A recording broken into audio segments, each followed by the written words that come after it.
Are we live? I think we're live. I think we're live. I think we're live. Guys, I've been working all day preparing for this. Somebody, if you can see me and hear me, please say something in the live chat. SNES Cube 64 says you probably tripped over the computer cord, knocking it over and breaking it. No, believe it or not, I'm having OBS problems, right? So when everything's going fine, everything's all set up, and then I hit on the start virtual camera button, and it starts, but the camera gets to be like less than 1 frame per second. So I don't know what's going on, but we're here, we're live. Hopefully everything's going well. I need to start off by thanking a couple of folks. So we had 2 people become channel members before the live stream even started. So big thank you to Joystick Rick Sherrill, who's been a longtime viewer and commenter way back from the beginning, and also VHS Arcade Vault, brand new YouTube channel. We've been talking a lot on Clav. Awesome guy. He's got some really cool stuff going on his YouTube channel. Make sure you subscribe to him. And he's doing some really interesting things sort of with the whole art direction, kind of, it's focused on arcade gameplay, but through a VHS sort of experience. And he's actually filming his gameplay with a VHS camcorder and then uploading it to YouTube. So really interesting there. Some really strong 80s and 90s vibes going on over there. Feel like I got a hair in my mouth. I think we're good. I think we're rocking and rolling. And hopefully we can figure out some way, somehow, to get a different camera going. Man, I wish I could add my camera. Maybe if I no, OBS is already killed. I don't know if there's a way for me to do it from StreamYard. Let me try this real quick. I'm starting OBS again. If everything crashes, it's not my fault. It's OBS's fault.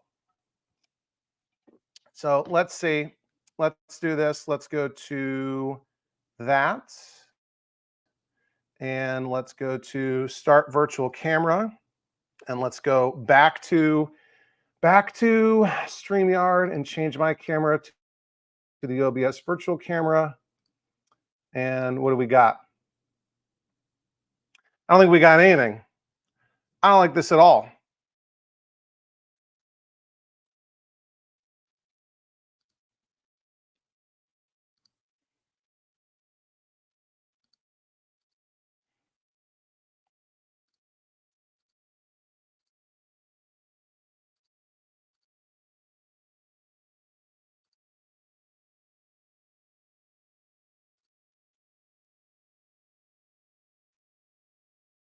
Yeah, that ain't good. So I might have to figure out how to prop up my laptop for you guys to be able to see the games we got. So I've actually done a ton of work today preparing for stuff. And let me turn on the games that are behind me. I did some work on these games, actually. And no, I don't want to update my operating system. So, gosh, what have I been doing? So I'm trying to get all 4 of these games ready to leave. These are going to be leaving my garage, leaving my arcade. These are all going to my buddy. Primal Rage is too loud and right in my ear. Yeah, OBS is right, Metropolis.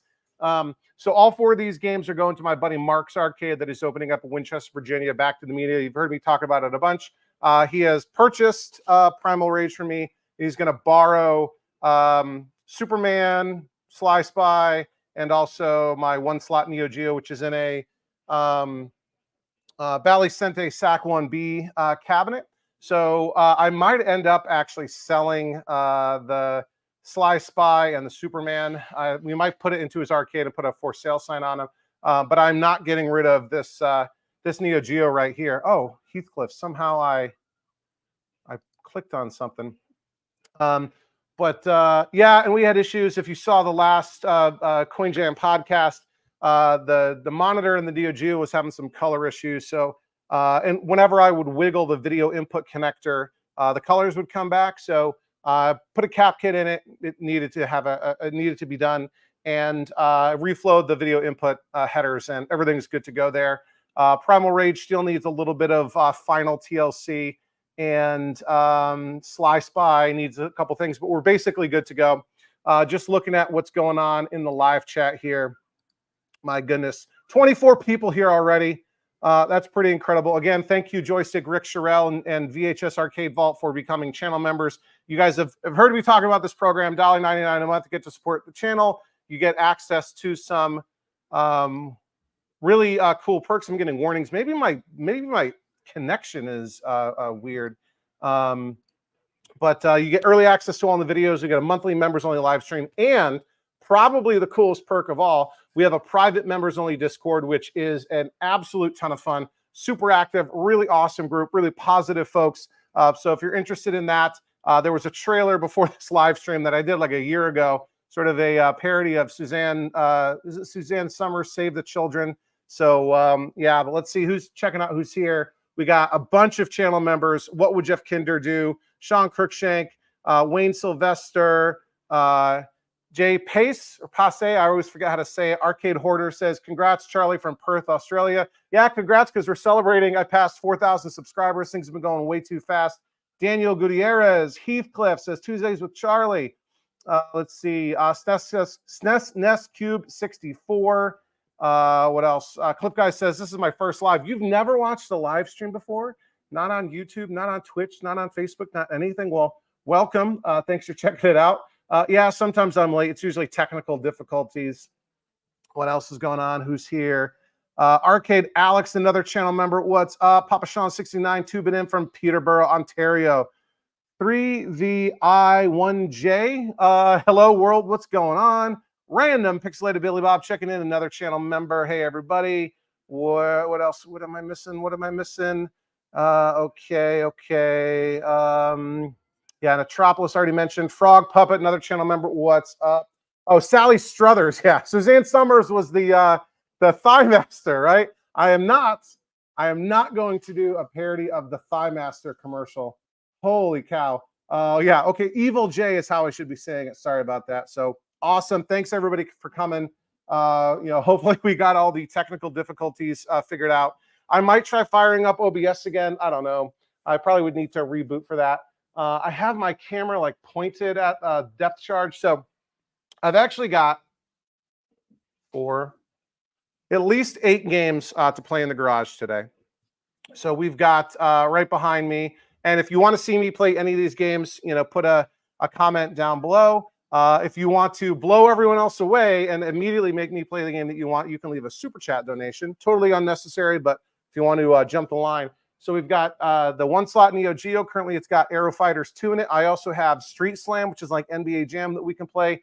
And also something Striker Stars 2, the soccer game, or something like that. We've got Primal Rage. And if we're going to play Primal Rage, we should probably play it now because that flyback is starting to go.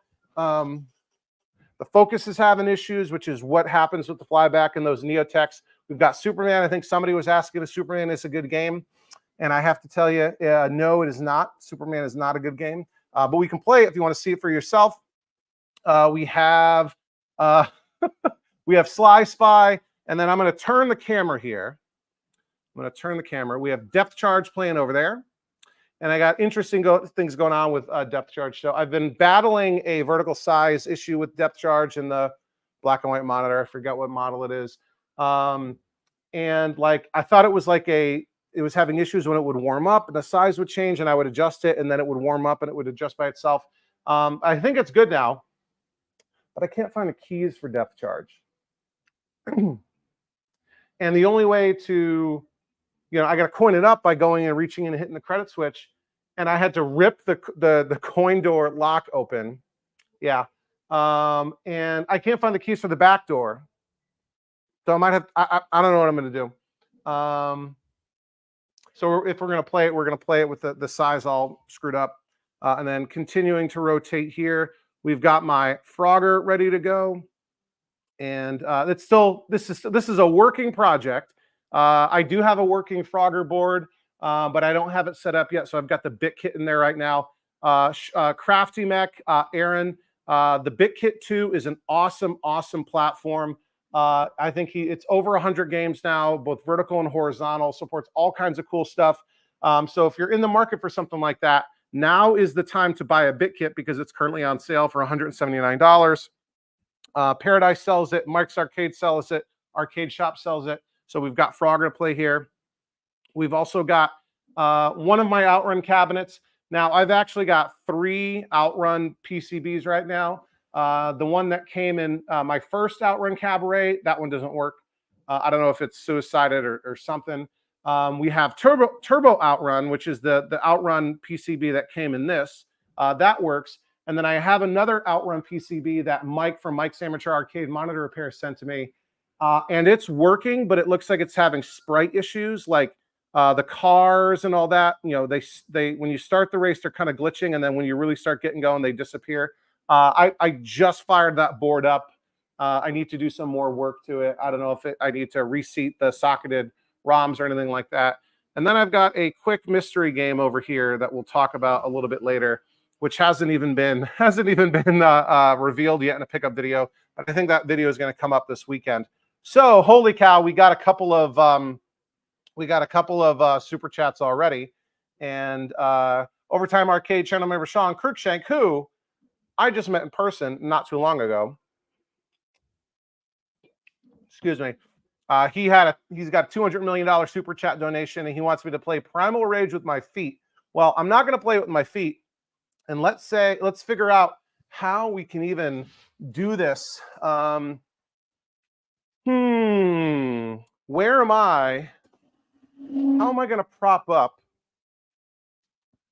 How am I going to prop up the camera so you guys can even see what I'm doing? I'm going to grab another. This is my tall. Oh my gosh. You guys, OBS, right? So we're going to do this. And this is about as janky as it gets. I've only been doing YouTube for how long? I can't even remember. That looks terrible. What can I do to prop this up higher? Give me a second here. Give me a second here. Why don't you look at the Neo Geo and garbage I need to get rid of? I was so prepared. I swear I was prepared. I was working on this stuff all day. Not all day. I mean, I worked. But once I finished working all afternoon, you know, all my kids' sports are done. Little League and everything. Oh my gosh. You don't even want to see what I'm doing right now. Whoops. I am moving everything around in my garage. I'm about to throw my pressure washer across the way. This thing is always in my way.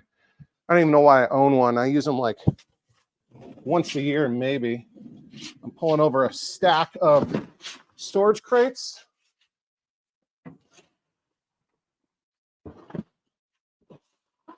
This is how we're doing it. This is how we're doing it. I know my laptop needs to be updated. Yeah. All right, this is how we're doing this. A couple of textbooks. I don't think I've ever even opened. And we'll do like this. How's that? Much better, right? Much better. Nope. We want this angle. All right. How's that? Is that better?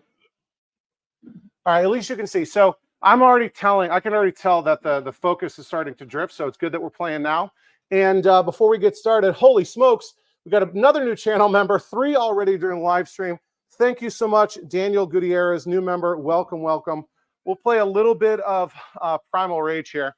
And it's a good thing that the moveset is printed here because otherwise I wouldn't be able to, I wouldn't even know what to do. So hopefully this is good enough. Hopefully you can see this. Yeah, I'm wearing pants. What's going on? All right. Yeah, Digital Jazz Arcade says, setting up for streams is a lot more work than people think it is. You are 1,000,000% correct. At least I don't have a HDMI cable that I keep unplugging. I think Sean knows what I'm talking about. But yeah, we're going to go ahead and play some Primal Rage. So let's see. I don't know. Let's see. I usually like a snow character. So we'll be Blizzard, and I'm going to look at the move set here every time. All right. I'm already losing.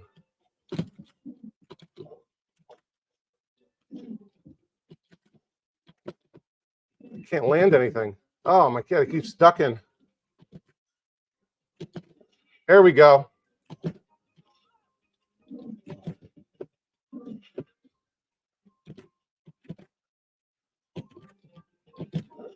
There we go. I'm getting some combos here.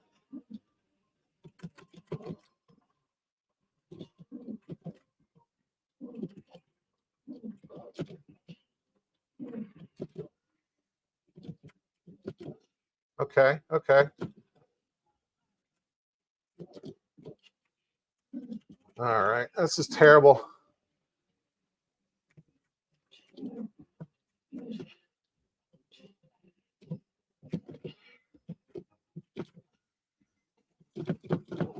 Oh no, I am terrible. This is not the channel to learn how to play these games. It's not that. All right, let's see. So that combo I think works pretty well, but I barely get any damage from it.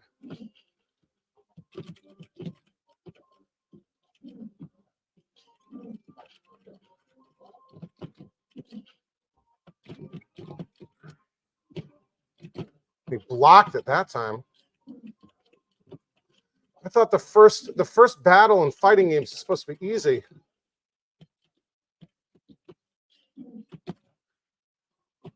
He keeps ducking it.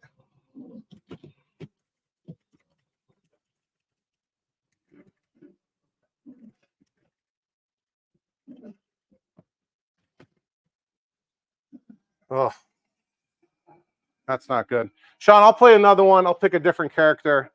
Let's see.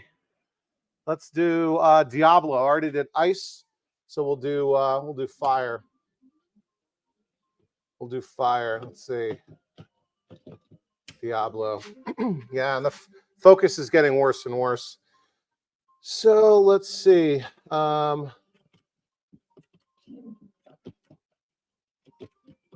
Let's say. All right. Away. There we go. That's what I was going for.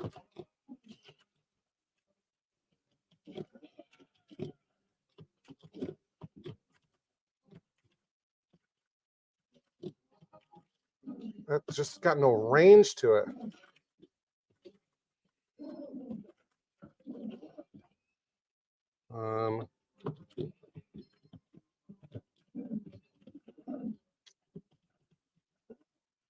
I'm not going to go 0 for 4, am I?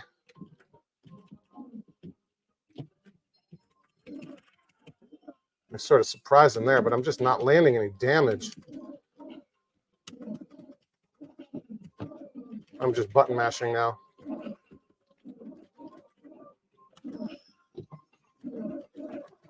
There we go. I will not be denied. I will not be denied.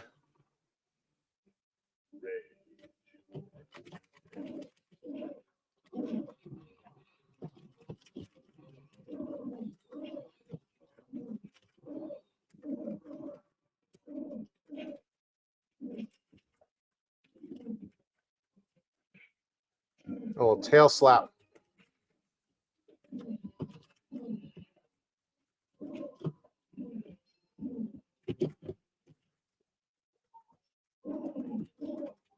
I'm just button mashing now, really.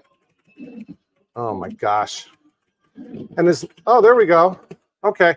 And as loud as the attract mode is, the in-game music isn't any louder. So anyway, we'll play one more.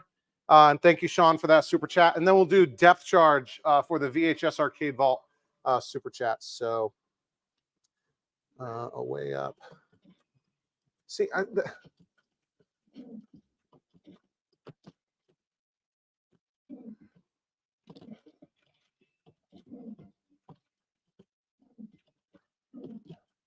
there's just no range on this fire breath. See, and look, he just blocks it easily.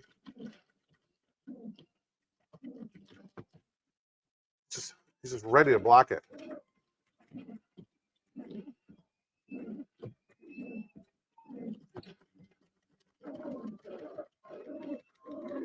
Okay, all right.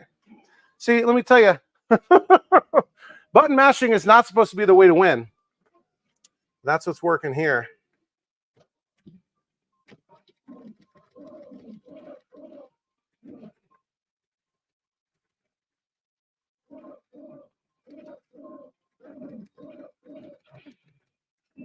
There we go.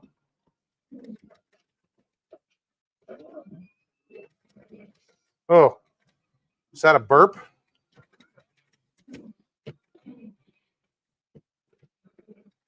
Oh, he farted at me. Can't let my kids see this game or they'll.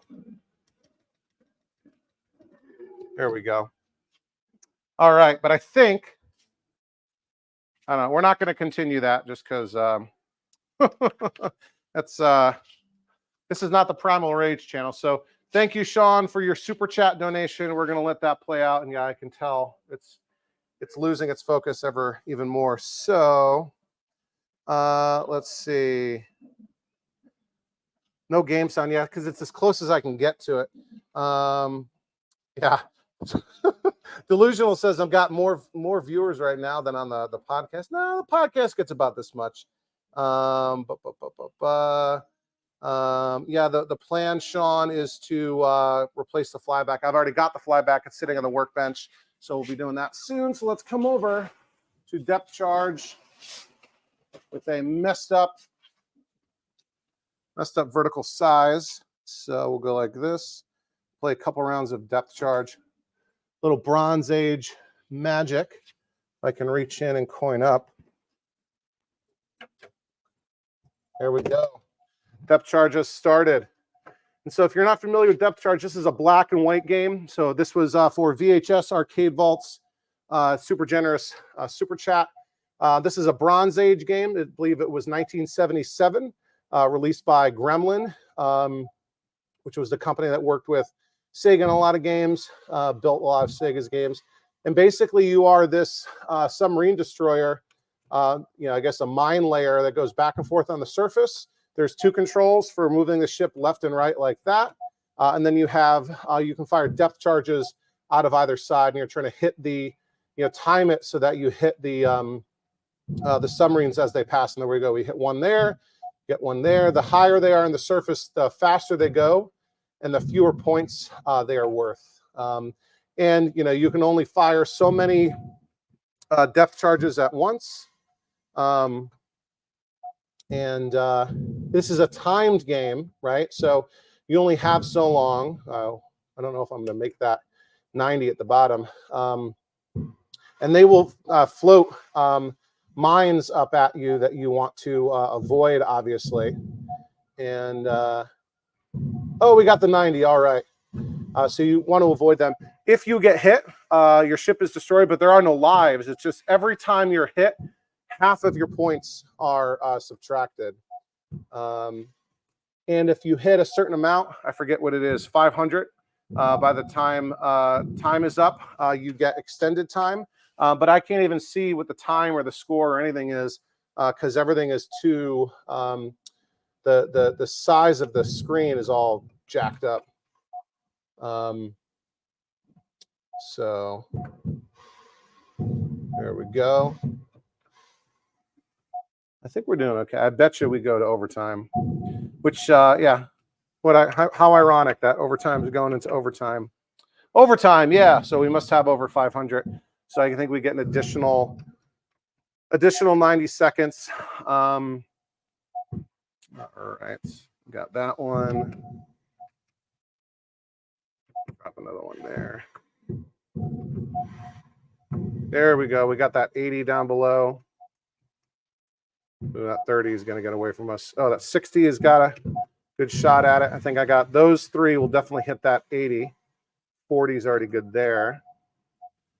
And so, yeah, this game is, kind of slow going, and you got to sort of plan things in advance. You kind of want to leave a string of depth charges, sort of optimized for, I don't think I'm going to catch that 40.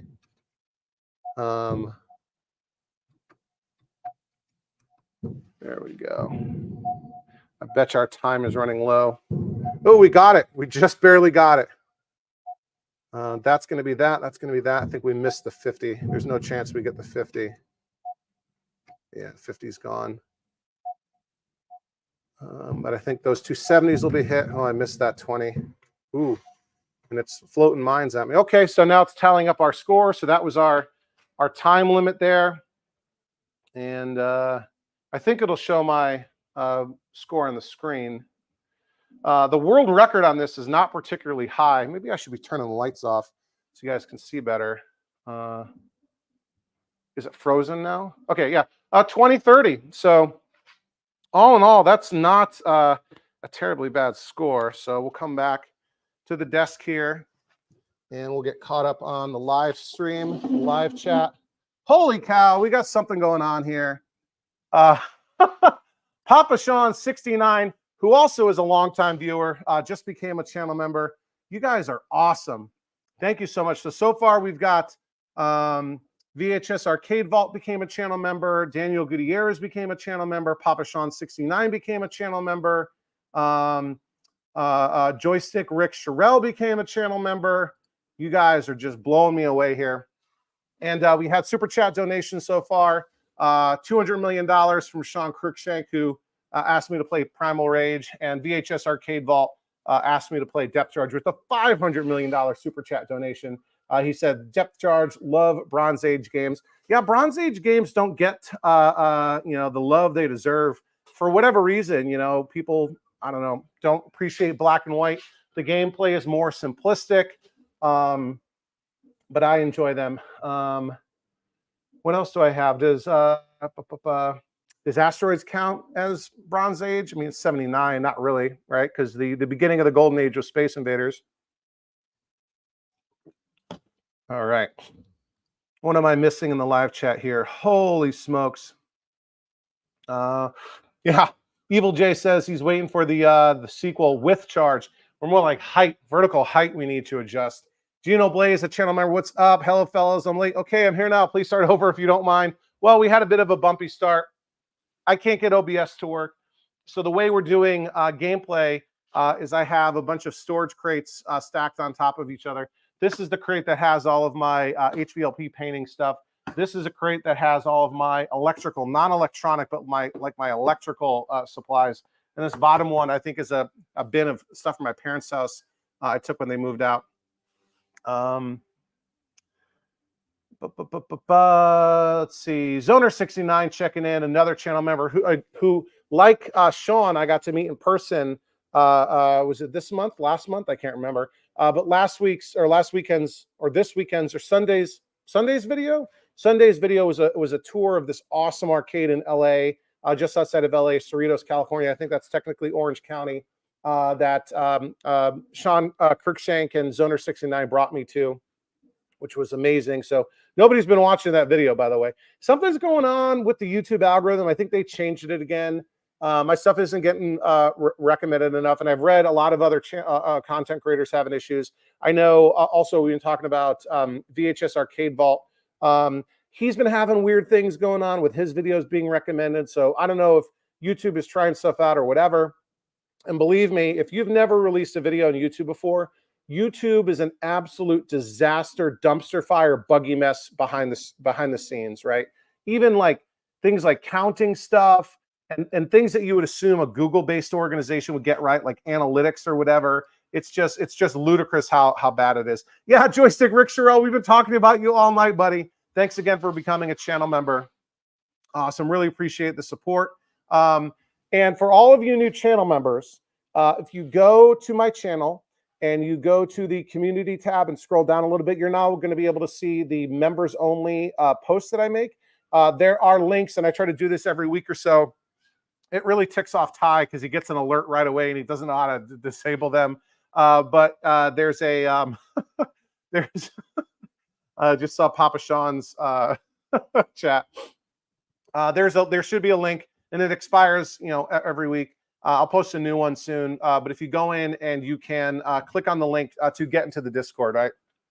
So it's invite only. The other way to get into the Discord, if you're a channel member, is if you link your YouTube account with your Discord account, it's smart enough to know, hey, you now have access to this Discord. So that's the easiest way, or you can go in and click on the link in that members only tab.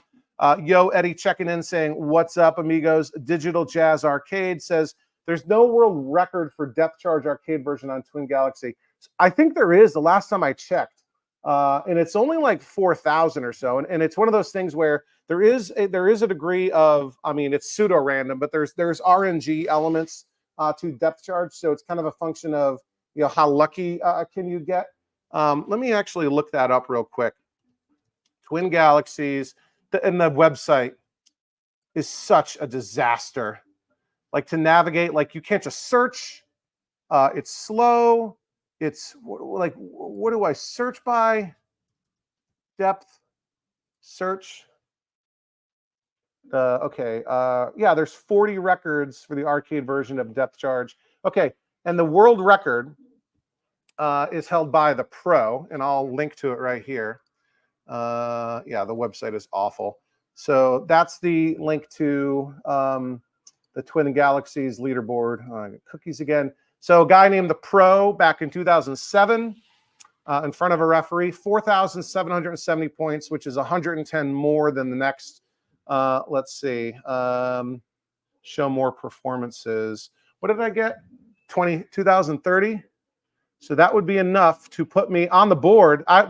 Ladies and gentlemen, you just saw the 38th best recorded game attempt at Depth Charge. So I'm slotted in right above Mike Stuhlier and right below Rob Barrett. So eat your heart out, guys. There we go. Oh, look at that.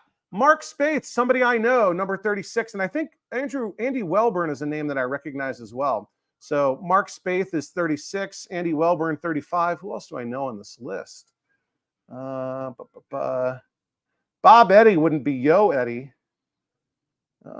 Would he? Let's see. Yeah, I don't recognize these other names. There's a Sean Cram and a Jason Cram is 13 and 14, assuming they're related. Yeah, I don't recognize the other names there. But isn't that funny? Mark Spaeth. Look at that. Okay. All right. Better submit it, right? Better submit it to Twin Galaxies. Okay. Yeah, Sean, Twin Galaxies got bought out, I don't know, years ago or something.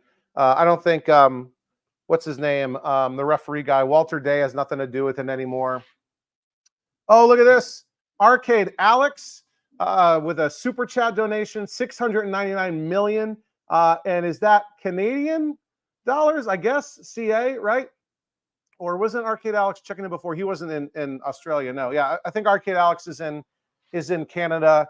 Says congrats on 4K, Charlie. Thank you, double high five. Right back at you, Arcade Alex. And I'm sorry that OBS is not doing so hot, but we're making the best of it. Oh, man, I wish I could get into Depth Charge and adjust the height. And guys, there is a chance, it's not set in stone yet, that Depth Charge might be disappearing.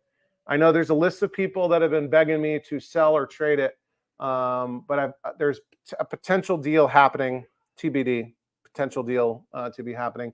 I think I've mentioned, though, that Armor Attack is leaving. I've got a trade set up for Armor Attack that I'm happy with, so that'll be happening sometime.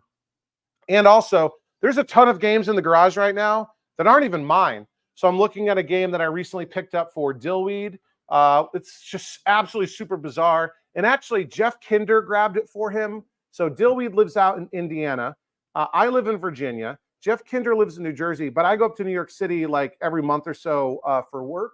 And I drive and I take my truck, which makes it really convenient to pick up any sort of games up and down the Eastern Seaboard. This is an absolutely bizarre game that Dillweed had been looking for years. So Jeff did the pickup locally in New Jersey. Excuse me, held it for Dillweed until I could come and grab it. So I'll talk about that in the video that's coming up this coming weekend. I've also got the Spacian / Galaxy, which is like a Galaxian clone. If Dillweed hops on and tells me it's okay, we can play some Spacian too. I don't want to turn it on; it's his game though.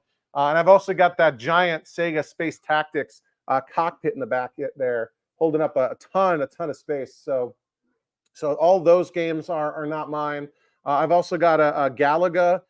It's empty. It's just a cabinet and a monitor. Nothing else. No, nothing. That I grabbed for 64-bit, aka Liam from Retrobotics, for Liam and Sam. They'll pick it up anytime. And yeah, I do have 2 Outrun Cabarets, and eventually I will get rid of one of them. I'll kind of make the best one that I can out of one, get that sort of done and in my collection, and then I'll get rid of the second one. I do also have a spare Joust cabinet. It's completely stripped and empty. If anyone's looking for a Joust cabinet, I got that. That got picked up for me by Jeremiah Jackson from Coin Op Corner, formerly of the Coin Jam podcast. He grabbed that for me locally. It was like $25 or something near him. And he also grabbed the Jungle King cabinet that I've been restoring, the one where the sort of sides that were cut to accommodate. And there it is right there, the 4-player Ninja Turtles control panel. But yeah, I've got that Joust to get rid of. And I've never shown it on the channel. I've talked about it. I do have way buried in the back there a converted Robotron. And I am going to restore that on the channel. And then I'll probably sell or trade it for something that I want. Maybe something really cool. Part of me is sort of hoping that I could restore that to a really, really nice Robotron. Like I said, I just had parts. I have to pay for them, but the parts are ready to ship to me. I've been slowly collecting everything that I need for it. It was been converted to a JAMA game. I'm going to put a reproduction harness in it.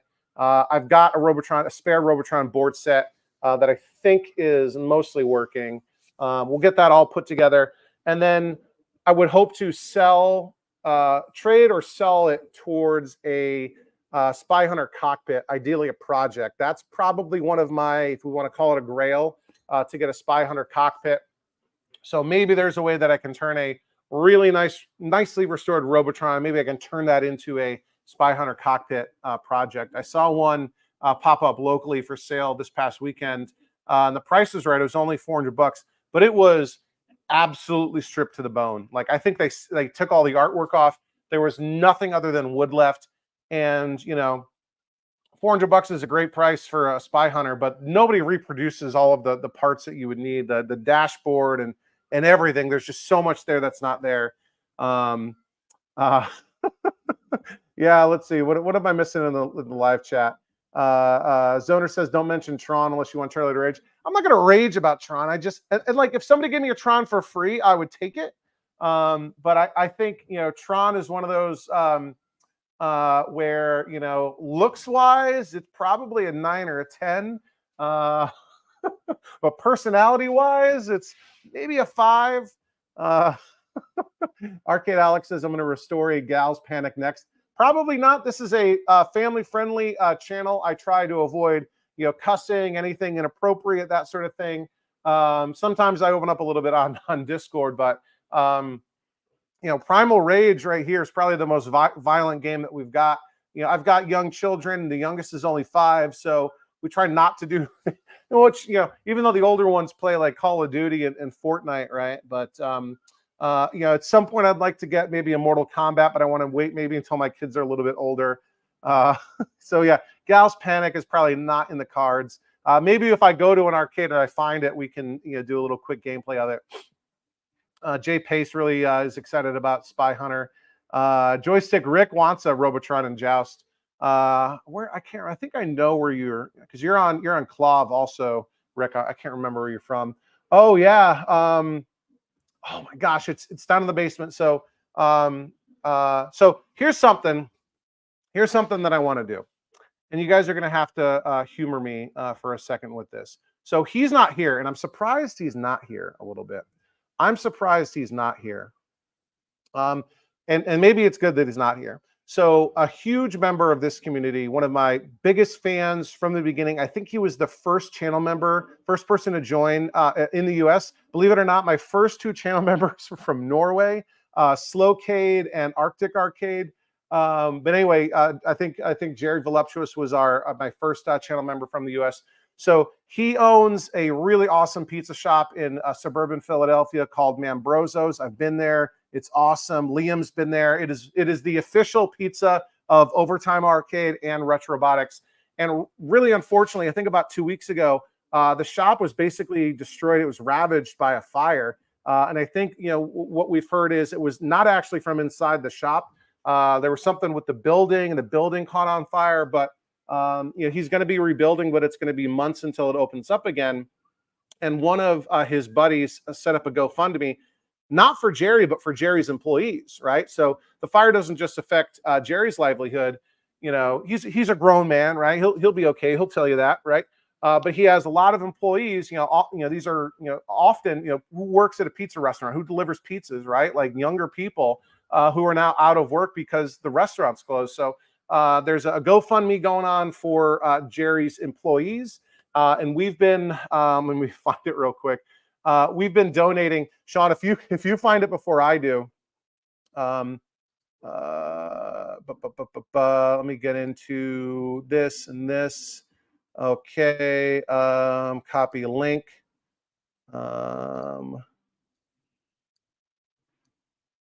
Okay, I think I got it. So we're going to post this here. I'll post this here. And yeah, I think this is the right link. So if you click on this link that I just shared, okay, this will take you to the GoFundMe for Jerry. And I think the last time I checked, just Overtime Arcade channel members, because those are the only folks I've been sharing it with so far, collectively, we've raised $2,000 for Jerry's employees. So I was doing this thing at the beginning where I put a donation in, and then I offered to match a bunch of donations by others. And then it's a good thing I set a limit, because they've completely stripped it away. So I think what I did was I went through every donation that Jerry's ever made to the channel, every super chat, every super thanks, every channel membership, monthly, $2 that he's given. And that was just shy of $150. I rounded up to 150 and donated that. And then I offered to match up to 150 from donations from other channel members. And within 30 minutes, that got maxed out. So I added another 100 to my matching offer. Another 30 minutes, that got maxed out. And now we're up to $2,000 total that channel members have donated. So if you are so inclined, and if you're in a position to help out at all, please consider making a donation. Maybe do that instead of donating a super chat or whatever here. But this is not going to Jerry. This is not going to him. This is not going to his arcade fund to buy new games. He's got, while he's waiting for things to be cleaned up and for insurance to pay out and to rebuild, he's got spare time. He's been working on his games. This is going to Jerry's employees who have been put out of work because there's been a fire. So if you're interested in that, that would be a great thing to do. So thank you very much. What else am I missing here? Ottawa Gamers in the house. Ottawa Gamers is here, and congratulations. Thanks so much. Again, we're celebrating 4,000 subscribers. Things have gone so fast. It feels like only a month ago we were doing the 3,000 subscribers celebration. And we've got a giveaway. I'm going to do 2 rounds of giveaways. I'll do the first one in just a little bit here. I'm way behind on live chat. Let's see. Jerry is here. Is Jerry here? Let me check this. Hello. Yeah, Jerry is here. All right. I haven't seen any of his chats. Okay, he's maybe he's working on stuff and just listening. A row of gals panics in my arcade room. Oh my gosh. Daniel Gutierrez says, get Burger Time. So Burger Time is absolutely a game that I want.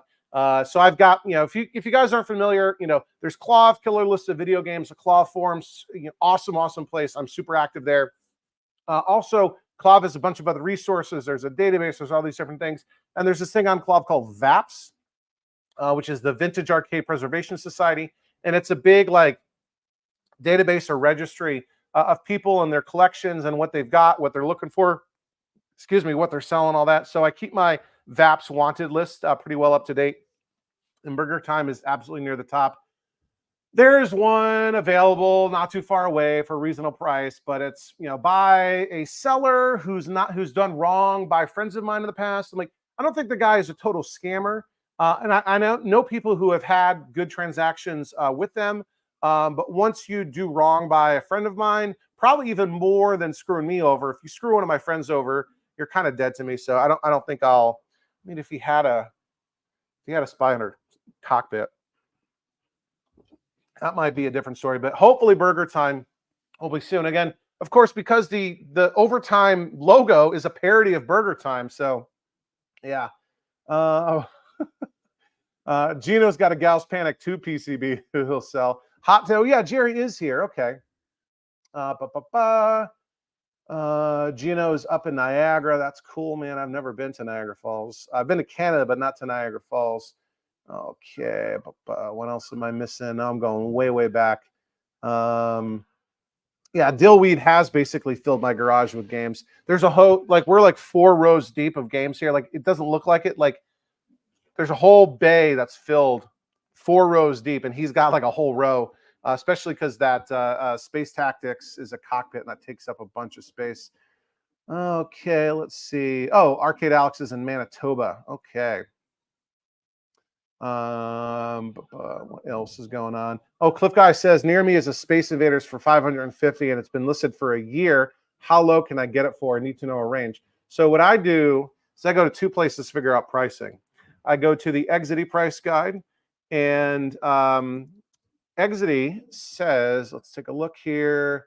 So Space Invaders, it depends on the version, right? So I think the most common one is the Midway upright. And that's maybe a $500 game, right? Same thing with Deluxe. So if it's a Midway game, 500. Cocktail, maybe 300. You know, the Taito ones are more sought after. So those are probably more like 1,000, right? Especially if it's a trim line, those are really cool. So I go to the Exity price guide. I'll post a link to that here real quick if you're not familiar. And I also go to the Vintage Arcade Gal price guide. There is a hard copy version, which I own a copy of, but there's also an online version. And you go to that, and we look up. Space Invaders might have a lot of hits just because there's so many like Space Invaders clones. Aftermath. Look at that. I clicked that right away. Okay, so assuming it's not a clone, so Vintage Arcade Gal says more like 600. Vintage Arcade Gal is on the West Coast. I think Exity is so. Vintage Arcade Gal is based in Seattle, I think. Exity is based in Denver, I think. So I don't know if there's enough. Like East Coast stuff tends to be a little bit cheaper. So, you know, location depends. The biggest thing with pricing, though, is, you know, condition and what the market's like. So if this has been sitting for a year, my favorite Magic price is $200, right? $100, a lot of people are like, oh, that's just some, you know, you pick that number randomly. But if you say $200, that's like maybe double the absolute minimum they might think of. And 200 sometimes feels like you actually know what you're talking about. So I don't know. I would get a Space Invaders, maybe. I think I'd rather have, the most interesting one to me is the Taito trimline one. And I missed out on one recently. I think it was it's either $100 or $200, you know, not too far away from me, but I think I was the second person to respond. So yeah, unfortunately. All right, now I'm going way, way, way too back. VHS Arcade Vault says Taito made a version that was color. Was that Space Invaders 2 technically? I mean, Deluxe was color. So I think there was a Taito Deluxe version. Yeah, another guy said 250. Yeah, 225. Yeah, 250 is not a bad price. Yeah, what else is going on here? Gino asks why the Taitos are more sought after. So Space Invaders was actually made by Taito, right? So what was it? 78 Space Invaders came out, 77, 78. Originally in Japan, massively successful. You know, there's apocryphal tales of you know, 10 yen coin or 100 yen coin shortage, whatever. And then when they were bringing it to the US, I think initially Taito didn't think it would be able to get distribution or whatever, manufacturing down, so it licensed it to Midway to I don't know if it was technically Bally Midway yet or just Midway at the time in Chicago. And Midway built most of the Space Invaders out there. But then eventually, you know, Taito started to build up its U.S. presence and have, you know, enough resources that it started building its own versions of Space Invaders. I think some of them might have been imported from Japan, Some of them were manufactured locally, possibly. But yeah, it's almost like, you know, do you want a Donkey Kong that's in a Nintendo cabinet or a Donkey Kong that's in a cabinet that somebody else built, right? I don't know if that's a great example, but that's kind of why I think the Taitos are more sought after. VHS Arcade Vault said he just got one for $200. Yeah, that's often what Space Invaders go for, right? It's one of the most massively produced games of all time. Wayne says $300. Yeah, that's kind of the range I'd want to be at. Arcade Alex says, what are my top 3 grails? So without looking up my list, and so I guess that would be cheating, right? Because if I can't come up with it from memory, it's probably not that great. I mean, the obvious ones for me are Spy Hunter, ideally a sit down. Bubbles, I really want. A Williams Bubbles is something I would love to have. And maybe Burger Time. Let me look at my VAPs real quick. I'll put a link to that. Okay, profile, my games. Okay, so here's, oh, I can't, okay, can I link to it? Public profile. Okay.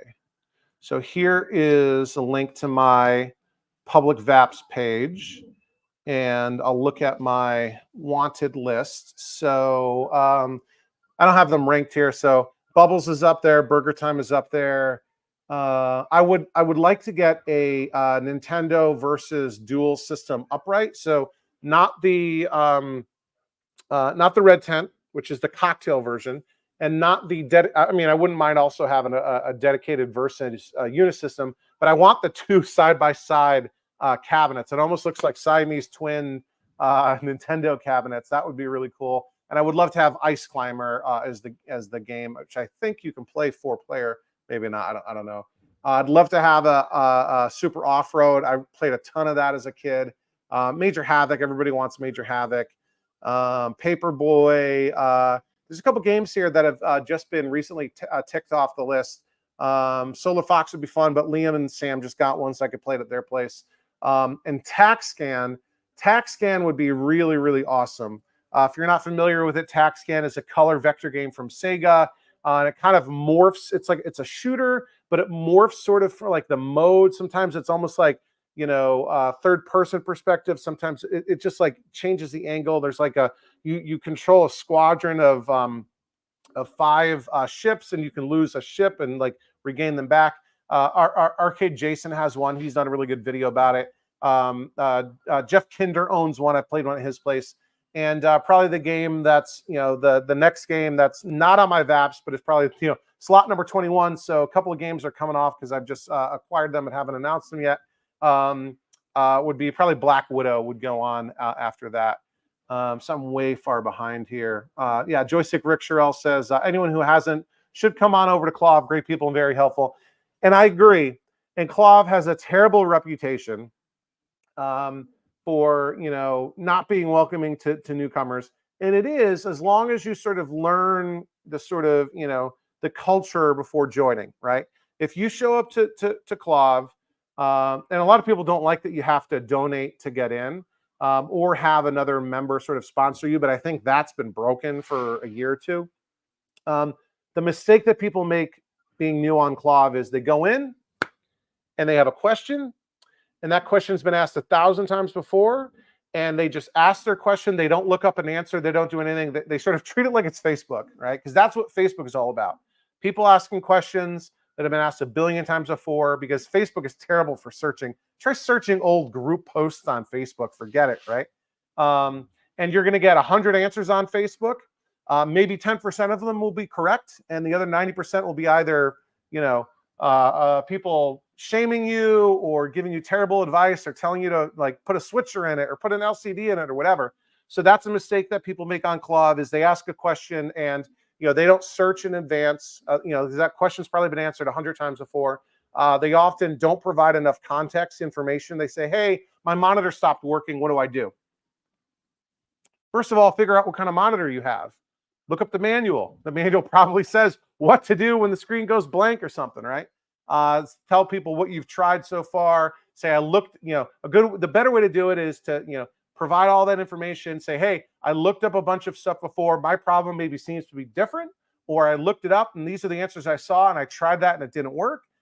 Maybe you say, hey, like, hey, Here are the tools that I have at my disposal, right? Because some people have more advanced tools than others. So there's a way to sort of do it on KLOV and be successful. But yeah, if you know how to ask questions the right way on KLOV, you will have people bending over backwards. These are people that have spent decades working on this stuff. They are legitimately the world's experts in how to fix these things. They sometimes do them professionally. Sometimes these are people that built these games, back in the day. Person that comes to mind, Yellow Dog. He was an engineer at Williams. He's sadly passed away. But literally, sometimes these are people that go back to the 80s and actually worked on these games and built them. What else is going on here? I'm still way back. Okay, let's get caught up. What's going on recently? VHS Arcade Vault says, bedtime. Congrats again on 4K, Charlie. Thank you so much. Appreciate it. Oh, we got Bobby Broadway here. Yeah, VHS Arcade Vault again. Thank you for becoming a channel member. You rock. Thank you for the super generous super chat. You rock. And everybody, if you haven't done so, I'm going to put a link right here to where is it? It's right here. And then we're going to do something really cool. I'm going to go here on that.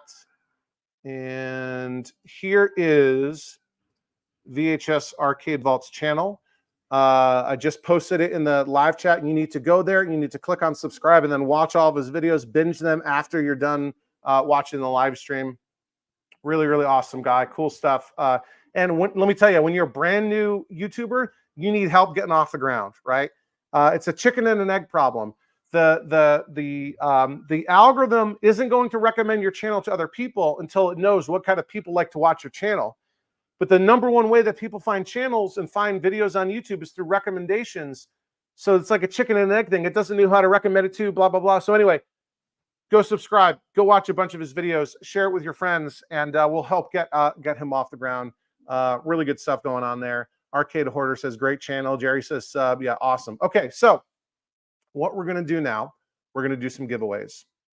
So, and again, this is something dumb. This is something dumb, the way that YouTube does this.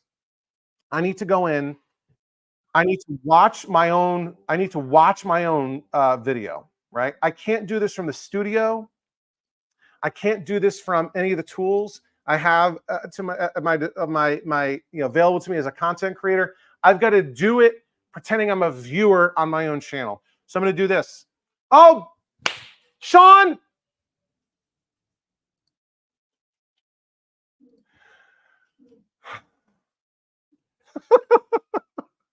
Were you waiting to do this the whole time? Have you been waiting to do this the whole time, Sean? So Sean just gifted 5. Thank you. Thank you, Sean. So Sean beat me to it. Sean just donated 5 channel memberships. So let's see who got them. London 1965-7, Sam's Arcade, Dan Devreen, Scott Savage, and Dark Aziel have all gotten gifted channel memberships. Awesome, congratulations. So I think you have to like opt in. So you might get a pop-up or something that says, do you want to accept these? Do you want to be eligible? I'll give everyone a minute or so to do that. And then I'm going to donate another 5. So Jerry, don't do it. The way you do it is in the live chat, there's that little dollar bill sort of logo. If you click on that, you have some super stickers, which I don't think anyone's ever done. Super chats, you can become a member from there, and then you can gift memberships. Now you guys are really Zoner69 just gifted another 5 channel memberships, and who do those go to? Those went to Bobby Broadway. Yep, we've seen Bobby for a while. That's awesome. Blue Leader, Nathan Searle, Anthony AR, and Real Deal Dude have all got channel memberships. You guys are screwed. You're messing me up. I'm trying to do this. So, oh, Digital Jazz Arcade. Put your link to your channel down below. I'll make sure I'm subscribed. We'll make sure everyone else is subscribed. Yeah, Papa Sean 69 said it had to do with the old-fashioned way because I use a brand account. Yeah, if you've got a brand account, right, Jerry, if you're logged in and in the chat window, it says there's like a chat box. I don't know if it'll work on mobile if you're on mobile, but next to, like, it's the same, Jerry, you've done super chats a million times. you click on the same button for a super chat, but instead of picking super chat, you pick membership gifting, and then you can do it there. So yeah, if you're on the phone, I don't know how it works on the phone. So I'll go ahead and, like I said, I have another. All right, I just did 5. I've got another 5 to give away too. So YouTube has been doing this thing with, like, it gives you 10 memberships a month to give away for free. I thought I just used them for the last what do you call it? My own podcast, a Coin Jam podcast. But maybe those are the May version, and now it's reloaded. So I just gave 5 to Sean Beatty, who I think has had it before, a gifted one before. Chuck Simpson, Galaga Guy 88. Are you from Twitch? I think I might know you. John Steller and Encore MPW. I think it's his 3rd time getting a gifted. And holy cow, Daniel Gutierrez, a super sticker. How does that even work? Okay, it doesn't show up on StreamYard, but I can see it in the I can see it in this, and it says this is Daniel's third ever super on a live stream. So thank you, Daniel. Thank you also for becoming a channel member. Really appreciate it. Great, thank you for the support. And yeah, I think that's the first ever super sticker that I've gotten on it. Yeah, you get a membership, everybody gets a membership. So yeah, like, this is all new to me too. So I think super chats, you donate, and then your chat gets highlighted in the chat window, and then in StreamYard I can click on it, or I think I can, I don't know, and I can, like, highlight it, and then you can gift a membership. Super thanks, I think, is really designed for non-live streams, so it, like, highlights your comment, and then I guess the super sticker lets you put an animated GIF, but I think you have to pick from a set number of them in the live chat. Daniel says, "Love your work, man." Thank you, Daniel. And like Sean was saying, please make sure you come join us in the Discord. You'll find the link on the community tab of the channel. You'll scroll down a little bit until you find some of the members only chats. You'll find a link there. Or, like I said, you can link your YouTube account with your Discord account, and then it'll just show up, I think. So yeah, let's see. Yeah, Papa Sean 69 says we need Sean from Classic Arcade Repairs to sign on. So yeah, I'm really fortunate in that a lot of people that I look up to have become channel members. So not only Sean from Classic Arcade Repairs, not only Dell from Dell's Arcade, who was in here earlier. Is he still here? Is Dell still watching? Yeah, Dell's still watching. And the way I can tell people are watching is I can @ them in the chat if they're watching. If they're not watching anymore, I can't @ them anymore.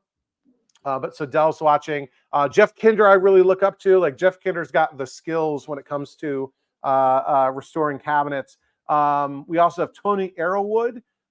So if you guys don't know, Tony Arrowwood is the guy that builds all of the awesome reproduction Williams control panels that are, like, perfect matches for exactly how Williams built them back in the day. I know a lot of you out there probably have Tony's control panels, and he also reproduces entire cabinets, and he has his own YouTube channel. I think it's called the Arcade Wood Shop, maybe. And Ty, I don't think Ty's here. Ty never comes to the live streams, but yeah, Ty is a big name. You maybe remember him as Uncle Tiggy from John's Arcade. He's been on John's podcast talking about lawn care. They called it Lawn and Order. Yeah, Jeff probably took a nap. He's got a lot going on right now, Jeff Kinder. But yeah, and probably others that I'm forgetting too that are our channel members that are. It's really awesome, the community that we've built. So yeah, if you're interested in joining that, click on that join button. It's $1.99 a month. I know some people don't like the recurring fees, but that's how YouTube does it. YouTube doesn't let you buy it a year in advance. I know a bunch of people have asked to do that. So it's $1.99 a month recurring fee. Again, great way to support the channel. I get about half of that after YouTube takes its cut and after the transaction fees and whatever. But it's not really about that. It's about building a community. You get early access to all new videos, typically a day in advance. Sometimes quite a bit earlier. I think, when did I release this last week's video? It's like on Wednesday or something. and then it's publicly available on Sundays. Sometimes I'm late. Sometimes it's only up a couple of hours before before the video gets live on Sunday. Sometimes I get behind. Yeah, Sean said I released it on Wednesday. So yeah, 4 days before Sunday to get early access to all new videos. Get a monthly members only live stream. So we do a private live stream, members only, and we do all kinds of stuff. Sometimes I'm out in the garage and you get a live stream just like this. Sometimes I'm in the basement playing games. Sometimes I'm traveling and I do live streams from my hotel room from work. We just talk about stuff. We look at Facebook Marketplace. We maybe play some MAME games. I do, can do MAME on my laptop. Sometimes I'll do like a repair live. We'll be talking. I'll have the camera pointed at a cap kit or a power supply or something that I'm working on. One thing cool that we do with the members only live streams, I link the, and if I get OBS and issues with that notwithstanding, there's a voice chat on Discord, so people can get into the voice chat, and I pipe that audio into the live stream. So other people are talking on the live stream. It's not just me. So it's kind of like a hangout. We're all chatting. And yeah, so you get early access to all new videos, monthly members only live stream, and access to our private members only Discord, which is super, super awesome and a lot of fun. So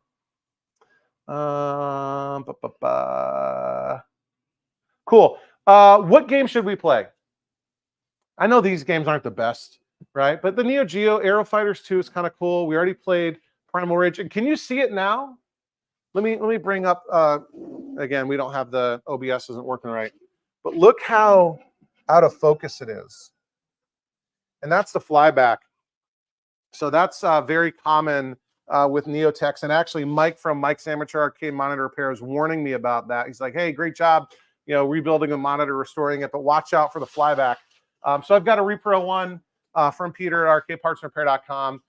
So my plan with the upcoming videos, this weekend is a pickup video. So 3 cabinets. I'm showing you me picking up 2, and then 1 will just magically appear in the garage. But only one of them's for me. One of them I'm keeping. One of them's for Liam and Sam, and one of them's for Dillweed. So that'll be this weekend. And then I think that will be episode 99. If you only count my weekly full-length videos, that's going to be episode 99. Obviously, we've done a bunch of live streams. We've done some members only videos, not that many. I should probably do more of that. We've done some shorts, right? But that would be 99 regular videos, regular episodes. And so the 100th episode I think is going to be an updated tour, because I haven't done a tour since the first video, right? So video 1, episode 1, channel intro and tour, things have changed massively since then. So for episode 100, we're going to do a tour. I'll show everything that's in the basement, and the basement's about to change in a big, big way. A big, big way. A year-long negotiation with my wife, with Mrs. Overtime, has finally been decided in my favor. So the basement is changing in a big way, but I'll show you the sort of I've got 2 rooms with games right now in the basement. So I'll show you all of that. We'll go through all that. I will rearrange the garage so all of the games are visible and not just stacked and stacked. I actually have been cleaning out the rest of the garage, like the kids' stuff. We've got a bunch of old stuff we need to throw away, like babies' toys, and probably just donate them or whatever. And some stuff is just totally trashed and broken, needs to be thrown away. So I'll be able to basically drag all the cabinets out and lay them out so I can do a tour. I don't know if we'll be able to. I don't think I should do a tour of my break room at work. Maybe I'll sort of sneak a video of that, like a little 10-second thing. Just and I got games over here. I think just 1 right now. I need to put more over there. But we'll do an updated tour for episode 100. And my plan for that is that'll be a premiere, a live premiere, which is different than a live stream. So a live premiere on YouTube is a pre-recorded video that gets released at a certain time. And you have a live chat, just like we got a live chat here, but we're all sort of watching a pre-recorded video. I'm the live chat. We can hang out, that sort of thing. And then for early access, again, this is a dumb thing that YouTube does. I will upload it a second time and release that for early access early, and then I'll still do the premiere, because you can't do, and believe it or not, YouTube just made it possible to have a video be scheduled to go from members only to public at a certain time. In the past, I either had to upload it twice and have one be members only and one be scheduled for release, or I would have to remember, like set a reminder and remember to go in at 3 o'clock on Sundays and manually change it from members only to public. Preposterous. Like people were asking this for years on YouTube. Anyway, Richard Cooper's here. Richard Cooper, I think, is Lily Pad, right? Lakeside Arcade. Yeah, we need to get all the kids' bikes out of here. We have a bike rack. You know, the only person who ever puts, like, we have a cheap, bike rack from Amazon, like $75. You know, the only person who ever puts the bikes on the bike rack is this guy. So yeah, we'll get all that figured out. So we'll do episode 100 is going to be the updated tour, which should be really good. Because let me tell you, everybody else, the tours that they do on their channels get just enormous amounts of views. So we'll hopefully get a nice bump from that. And then I think episode 101 will be getting all these games ready to leave. So I've been slowly working on these games. I worked on the Neo Geo today. We'll get all them out of the garage. And then we'll probably do a video at some point when Dillweed comes and gets all of his games out. Maybe that'll be a bonus episode or something. And then, long awaited, we're going to paint them as Pac-Man. So that's also something that I can't just do in 1 week. So because it's stencils, you got to let stuff dry and whatever, and it's got to be the right temperature and humidity and whatever. Yeah, Dillweed's getting a U-Haul and coming out to me. I don't deliver, right? I don't go out of my way to deliver. But so we'll paint them as Pac-Man. And I actually, so I think the cabinet, I'm going to do one more pass on the cabinet, sanding and whatever, and then we'll paint, we'll prime it, we'll HVLP the stencils. I got my stencils from this old game, which took quite a while to get, but I've got them. And I did also find updated paint codes, because all the old paint codes for Ms. Pac-Man, all the paint manufacturers changed how the formulas for their paint codes. And so, but I've got a new colored match paint code system. So I need to buy the paint and get started on that.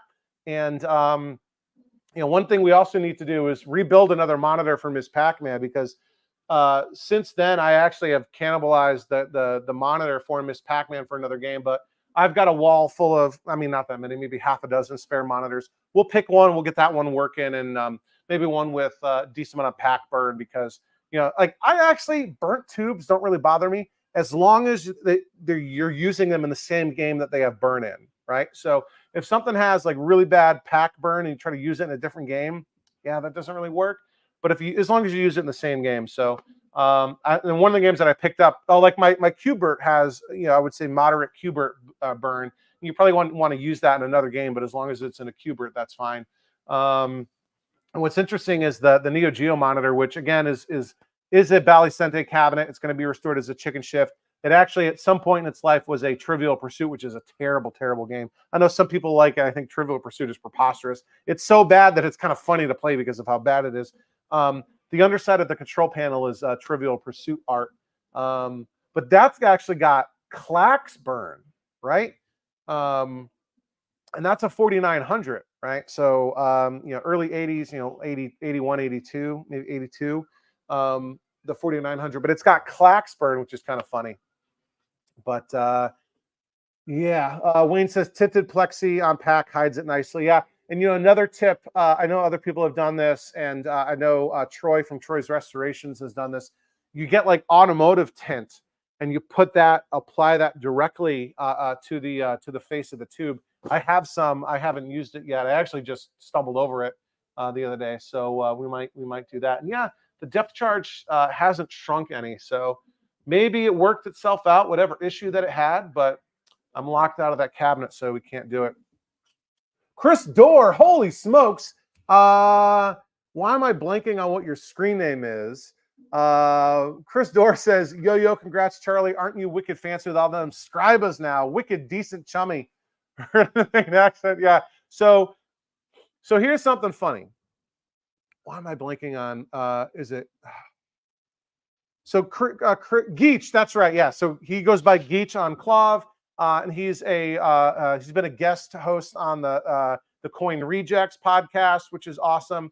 Yeah, Gino, remind me, and I'll put a link in the Discord for the automotive window tint. And I got like the right, I don't know, thickness and the right shade, whatever. So funny thing about Geach, and we found this. I found this out when he, I think, told a story on Clav or on the Coin Rejects podcast. And I'm like, wait a second. I did some math. And I asked some people, And turns out, you know who babysat Geach growing up? My mother-in-law. So my wife's mom grew up in the same tiny little town in Maine that Geach did, and my mother-in-law babysat Geach. So wild, wild, wild. Small world, right? But yeah, Maine is quite an experience. I do a like caricature Maine accent, and then my wife gets all mad, and she's like, "You're banned. You're not allowed back in the state anymore." But yeah, Maine is a great time. If you ever get the opportunity to travel to Maine, Acadia National Park or anything, Portland, whatever, Maine is a really great time. Yeah, the Halls. Yeah, my wife's maiden name is Hall. Betty Hall was Chris Doerr's babysitter growing up. So, should we play some more games? What games do you guys want to play? Like I said, the Aero Fighters isn't really bad. Superman is a terrible game, but that monitor looks awesome. Sly Spy, whatever. We can play Frogger, or because you guys have all been super nice, we can play the mystery game. So who wants to decide? Okay, so the options are Aero Fighters 2 or the basketball or soccer game that I have for Neo Geo. We can play Superman if someone really wants to see how bad Superman is. We can play Sly Spy, which is like a bootleg 007. I mean, it's not a bootleg game, but it's, they didn't have the license for 007. We already played Depth Charge. We can play Frogger. I love Frogger. Frogger's great. We've got Turbo Outrun, or we've got the mystery game. Let's see. What are people saying? Joystick Rick wants the mystery. Billy Bob wants the mystery. Jerry wants Solar Fox. I don't have Solar Fox set up. Solar Fox, I would have to put it on the BitKit or play it on MAME or something. Oh my gosh. Okay, here it is. It's decided. Sean Crookshake with the $10 billion super chat donation says, mystery game with the Maine accent. That's not how you spell Maine. And I gotta work myself up to it. So, all right, let's get set up for this. So I'm gonna move the janky stack of storage boxes that we're using as a platform here. And we will pick you up. And if you notice the super cool work shirt that I got, it's from Nick, one of my channel members. He got for me because he's got a YouTube channel coming out. So look at this beautiful beast. So this, my friends, where are we going? Nope, this way. This, my friends, is my latest acquisition, and it doesn't look like much just yet, but this is actually a Kix cabinet. It actually has a little bit of Kix burn in the tube. The sides have been painted blue, but I can see the gray and the black coming through, and the front kick panel has the Kix coloring right there, and this has been converted to a Mr. Do, and I think, what do I need to do? I need to pull the interlock switches and then turn it on. And it's loud when it starts, but that's okay. And eventually that stops. Or used to. What did I do?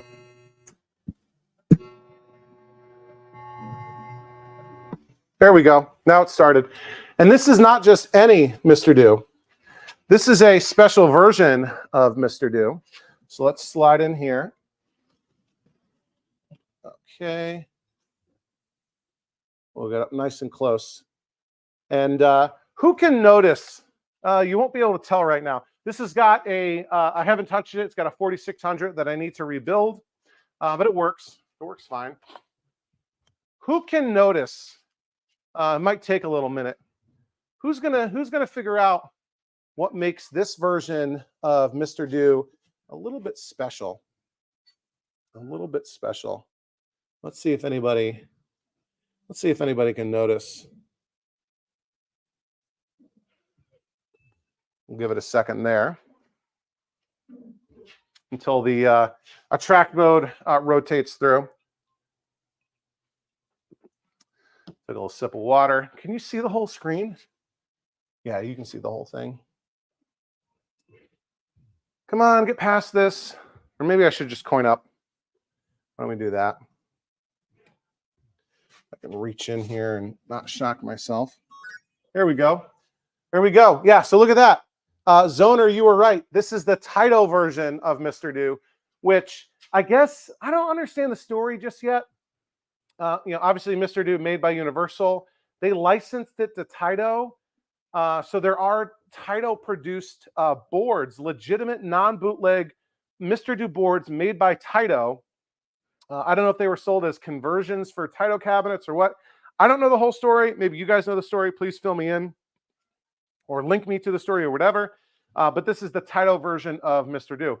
And one of the things that's interesting about the Taito version of Mr. Do, I haven't figured out how to do it yet, but there is a glitch where you can get like, I think 128 or 256 bonus lives.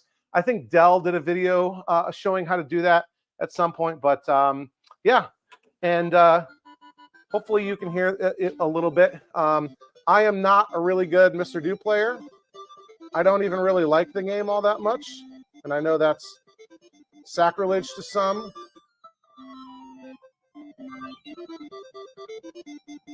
Oh, yeah. I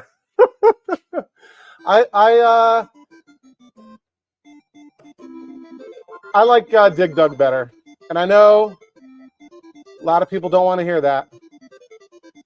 But look at that! Like, he's so much faster than me. I don't know. Now I do like Do Run Run. Do Run Run is actually a great game. But what am I supposed to do? Collect all the cherries?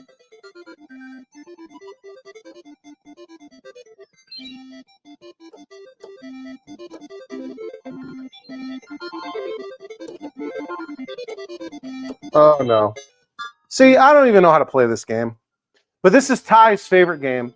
Ty, if you could be here, I'll put another credit on. If you could be here, Ty, you'd be going nuts right now, wouldn't you, buddy?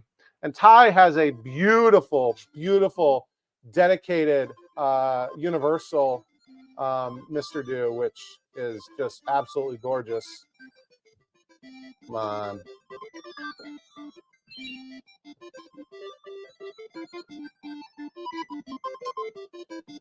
Can I stack these guys up?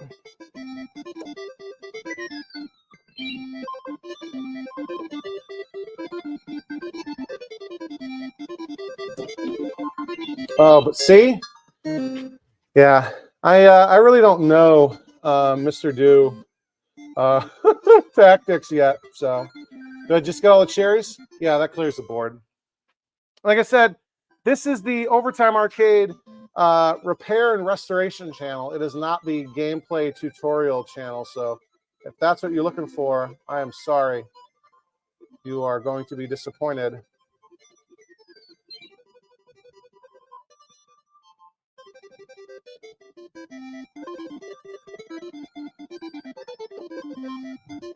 Oh, he's able to dig through? Yeah, you can tell I haven't played much Mr. Do in my life.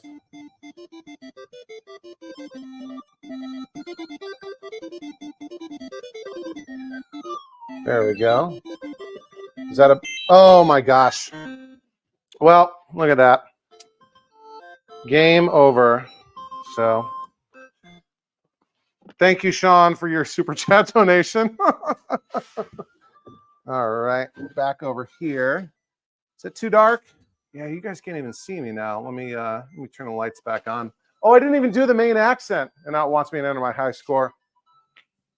Let's see, and Chris can confirm that they say things like "yeah" and "oh dear." And there's a commercial for a discount store that says, "Should I bought it when I saw it at Martin's?" There we go. Otherwise, it's going to go nuts. Yeah. So it's a little bit like a Boston accent. Oh dear. Yeah. My wife doesn't like when I do that. It'll tick her off. But yeah, thanks again, Sean. Super generous super chat donation there. Bobby wants Superman. Let's see, Maine, yeah. Yeah, I would love to get a Solar Fox. So both Liam and I and Sam, Liam and Sam and I both wanted Solar Fox. We had played it at our buddy Gibby's house, and he's got a beautiful one. And Solar Fox is like, if you've never played it, it's almost like a cross between Pac-Man and Space Invaders. Maybe it's really really unique sort of gameplay. Now the bugs are all coming in here. They smell the cherries in Mr. Do. So there was one available in Pennsylvania that I wanted for a while, and I offered Liam and Sam dibs because they put it on their VAPs first. Their VAPs wanted first, but they passed because it was a cocktail, and it was a cocktail with no PCB, untested, so no idea if the monitor worked. And I think one of the joysticks was wrong, right? So it's supposed to have the joystick similar to like the I think Satan's Hollow joystick, so like a mini cocktail joystick that has a little tiny trigger on the front. It's really kind of a unique joystick. Anyway, the seller I think wanted too much. I offered what I thought was a fair price, and my plan was to throw a bit kit in it. Again, CraftyMX Bit Kit 2 is currently on sale for $179, which I think it's typically $200. So that's a pretty good discount right there. So I offered what I thought was a fair price. My plan was to put a bit kit in there because Solar Fox boards you just can't find. And the seller didn't want to do it, and I think eventually sold it to somebody else. And then that person turned around and tried to sell it, but they were all the way up in Buffalo, and I wasn't going to go up there. So I think they had some buyer's remorse, probably figured out that they were in above their heads in terms of fixing it. But yeah, I would have. I'd like to get a Solar Fox at some point. Richard Cooper says his first machine was a Mr. Do. Oh yeah, Mr. Do. So I'll probably keep that Mr. Do PCB. And I don't know. It's interesting because it's the Taito version. I am going to restore that back to a Kix, which is what I want, and I've got Kix parts coming, so that'll be good. Mr. Do, Papa Sean 69 says Mr. Do's Wild Ride is pretty cool too. I played that. That reminds me a little bit of like Donkey Kong. Is that like the Donkey Kong of Mr. Do? But I like Do Run Run, which is Do Run Run is good.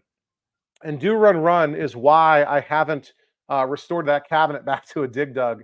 Because Do Run Run is I don't know if it's rare. It is uncommon. And Galloping Ghost doesn't have a Do Run Run as far as I know. I looked it up, and I think that's the only game that I own that Galloping Ghost doesn't have. So yeah, it's in a my Do Run Run is in a Dig Dug cocktail that's been converted, and they had to rotate the monitor, kind of a janky conversion, but it looks okay from the outside, but on the inside it's a little bit strange. But I got to figure out what I'm going to do with my cocktails, because the thing that I was talking about, that year-long negotiation with my wife, is going to completely transform the basement setup. And I think like right now I've got 2 cocktails in my main room. I had another space set up in the secondary place for a 3rd cocktail, because out in the garage here I've got the Moon Patrol cocktail that I'm working on. I got the Missile Command cocktail that I'm working on. But in the new setup, I might only have room for 1 cocktail, so I'm going to have room for more games. But optimizing the space, I don't know. We'll see. I might have to move maybe 2 cocktails to the office. I was thinking about moving the Donkey Kong Jr. to the office, but that's actually running a Red Tent monitor. And given how those yokes go, I don't think I'd want a Red Tent monitor running, unattended for 40 hours a week, because I only go into the office once or twice a week. Gino took off. Thanks, Gino. Yeah, Geach is saying that Mr. Do is so much better than Dig Dug. I like Dig Dug. And speaking of Dig Dug, another friend of the channel who has also been on the Coin Gem podcast, Brandon, aka Advance13, aka Deckard995 from Offworld Arcade on both Twitch and YouTube. So he live streams on Twitch and then uploads the video to YouTube later, and he does 3-hour live streams where he plays tons of games, all real hardware. He's got a bunch of candy cabs set up where he's got a huge PCB collection. And on Twitch, when you watch, you like earn points or credits or something, and then you can spend, just for watching and engaging or whatever, right? And then you can spend them on rewards that the streamer sort of creates. And he's got all these like funny sound effects that you can like, make inappropriate jokes or whatever, and something happens. And then he had like this, you guys remember like Pepsi points? And you remember the commercial that got Pepsi in trouble for Pepsi points? They're like, oh, look at all the stuff you can earn with Pepsi points. You can earn like free Pepsi. You can earn a backpack. You can earn a denim jacket with a Pepsi logo on it.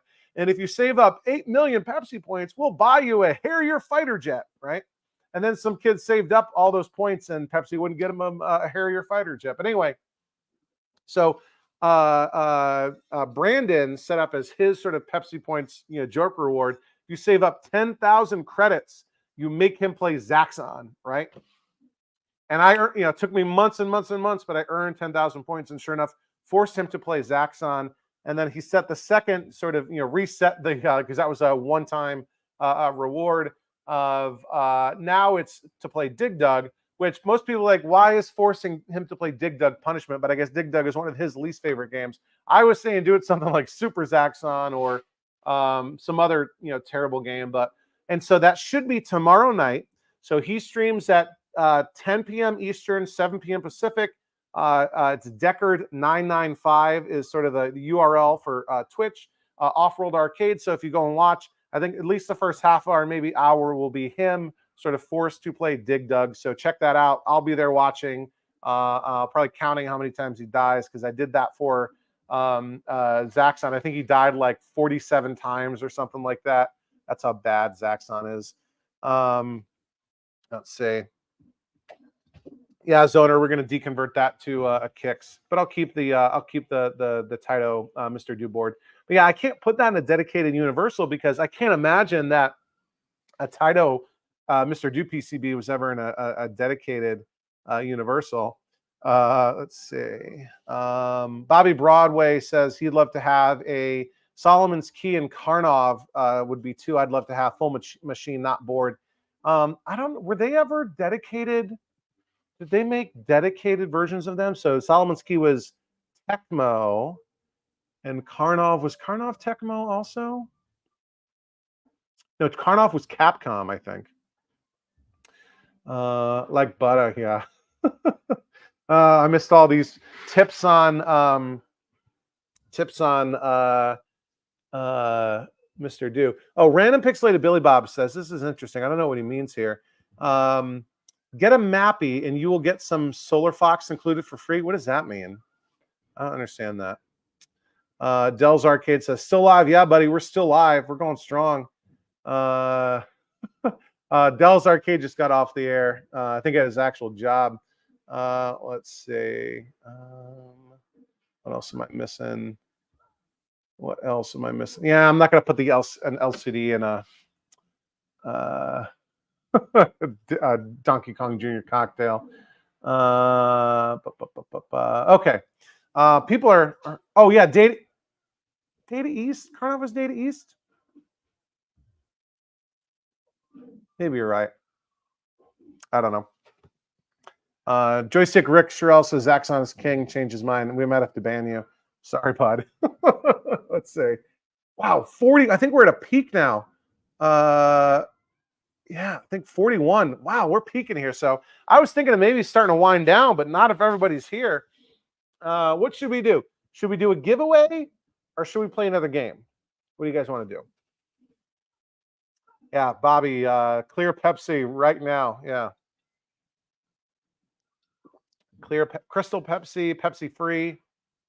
Right, Bad Dudes. Yeah, so that would have been Data East. Yeah, you're right, Jerry. You are correct, says Arcade Alex. Yeah, so should we play a game or should we do a giveaway? So the remaining game options are Turbo Outrun, which is not as good as regular Outrun. We've got Frogger on the Bit Kit. Inner Frogger cabinet. We're in the midst of restoring that. And I've got a really cool thing that I'm doing for the artwork that I haven't really discussed just yet. It's here waiting. I need to work on the cabinet a little bit. If you can't tell, I've been prioritizing stuff for Mark's Arcade just because he's launching soon. We've got Sly Spy, Superman. Yeah, look at that. There's like retrace lines. It's all blurry. The Primal Rage. Got to get that fly back in, and we can play the Neo Geo. So, what do you guys want to do? Want to play a game, or do you want to do a giveaway? What do y'all want to do? Yeah, Bobby Broadway says, my aunt had Zaxxon on her Atari, and even back as a toddler, I knew the graphics of third person were superior.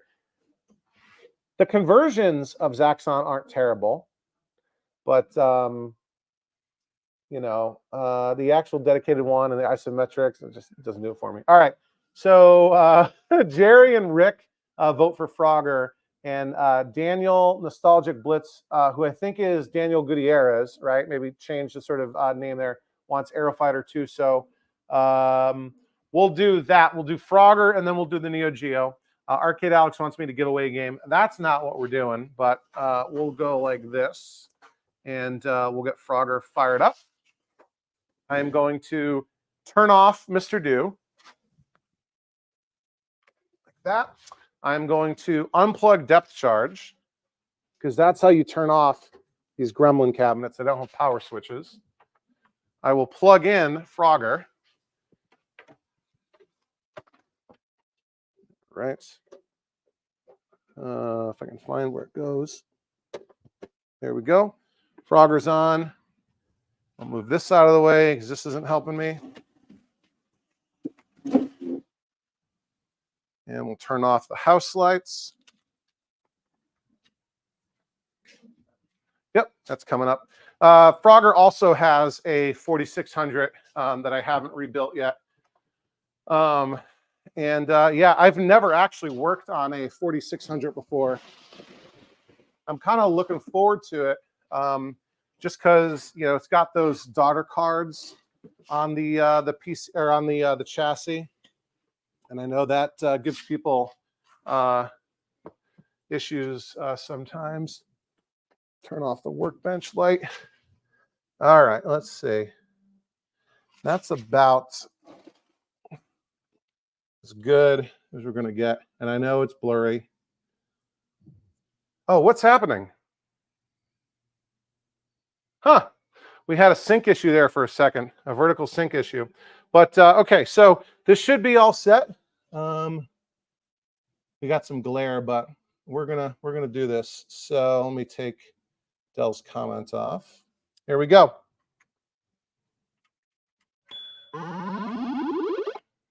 Come on. Buttons aren't that great. Okay, now we're good. And this is nice and loud, so hopefully you can hear something. And a fly should appear. Yep, there we go. Look at that. I timed it right.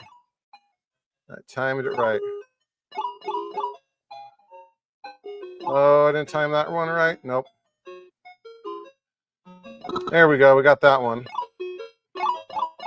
A little Costanza. Eat your heart out, George Costanza. We'll get the girl frog.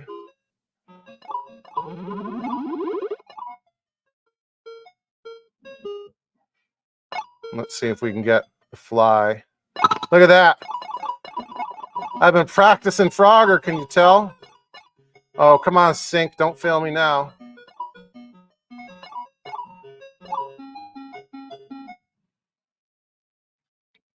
Oh, that was the joystick's fault.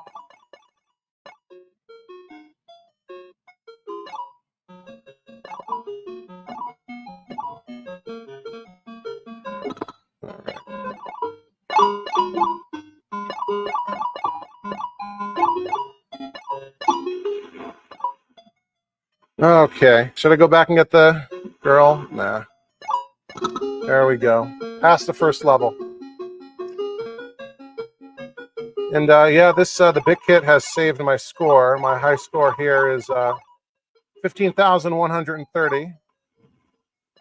In my mind, when I break 10,000, I'm having a decent game. At least that's how my mind works. Whoa! That crocodile appeared right at the wrong time.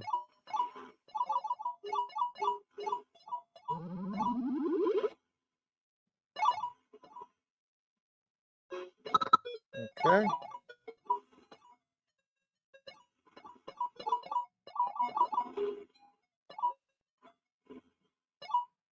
All right.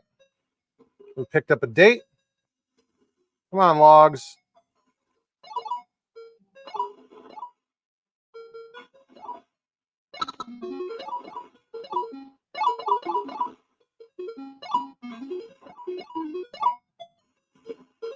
All right.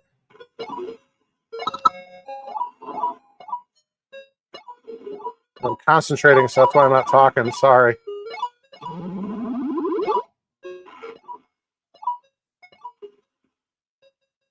Uh-oh. Oh, we're good. Okay. Now we're on the third level. Hopefully you guys can see and hear this at least to some degree. I know this thing is filthy. This is the cabinet that I got from the frat house. Is it King's College in Pennsylvania? Which I think is where my buddy, his mom and dad both went there. His dad played basketball. His dad played a year for the 76ers also. He was on a practice squad. I don't know if he ever got into a game, but I think that was his first and only year on an NBA roster was Dr. J's final year, which is kind of cool.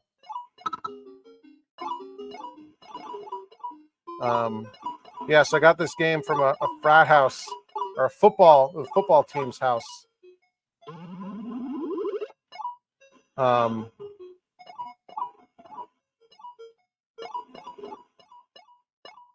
not going to get that fly. And this thing was filthy and smelled exactly what you would expect a college frat house to smell like. And it had caliber 50 in it. And I sold the caliber 50 board set and joysticks to Steve Lady, Catchroot 311, who you all might know from Clav and Facebook and Twitter. So, and he's got it now restored as a caliber 50, which is a bit of a grail game for him.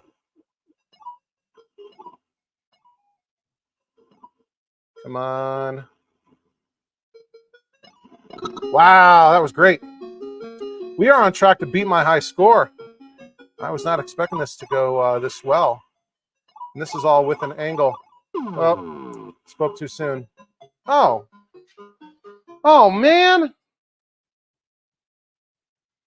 Oh. Oh, my goodness. What am I missing here? Oh, I blew it. I blew it, guys. I blew it. Some of y'all are falling off now, which is fine. I get it. Yeah, Sean, you are 100% correct. So why don't we come over here and we'll play some Neo Geo. I'll slide you guys over. And again, I'm sorry that I couldn't get OBS to work properly. But yeah, you know, I got all the old technology working. It's the new technology that's having trouble. So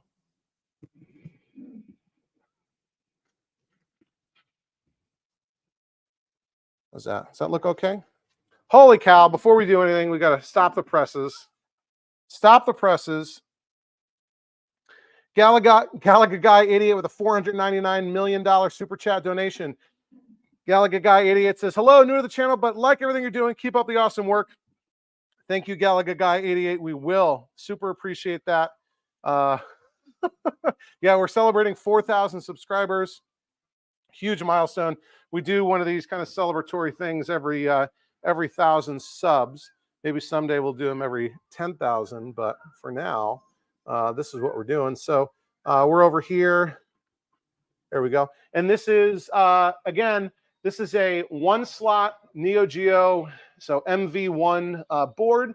I need to do the battery mod to it. I know I'm being bad. This is in a Balicente SAC 1B cabinet, and I can see some of the clacks burn kind of coming through. You can see the almost like shape of the board here. And this is the 5 slots where the tiles fall. But it's only visible really when the screen goes white. So Bally Sente SAC 1B cabinet. Then I'm going to deconvert and restore. Wow, Primal Rage is really blurry. I might want to turn that off just because. How do you turn it off? Is it in the back? Oh, yeah, that's right. Never mind. So I'm going to restore this back to a Bally Sente. I'm actually going to restore it to a Chicken Shift, which I think is the best. Yeah, you can see the Clack sort of logo right there. Chicken Shift is the best Bally Sente game.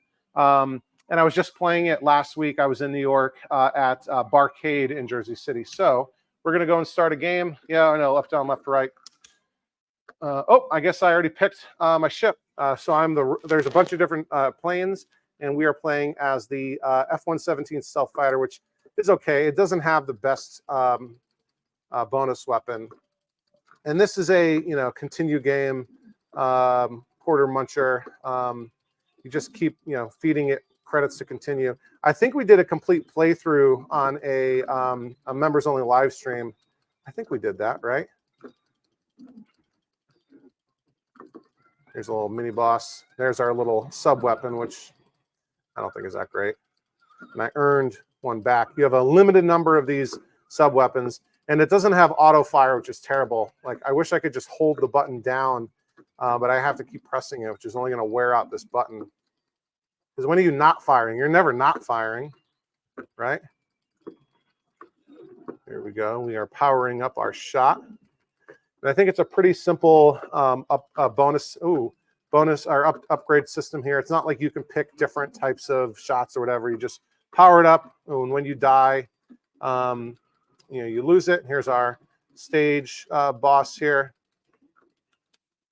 We'll use there we go. That was his first mode. His shots can be shot by me. And I think that's it. I wasted all, oh, not quite. Oh, some of those shots can't be shot. But I think Aero Fighters is decently well regarded by shooters, right? I don't dislike shmups, but I'm not like crazy for them.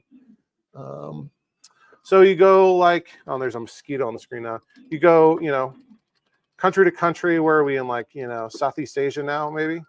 At some point you're in the US. I think we were just in Japan. We'll power up a little bit more. There we go.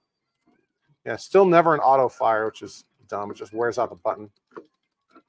I don't have any secondary weapons just yet, or in left bombs, or it's like a satellite-based laser is what it sort of acts as.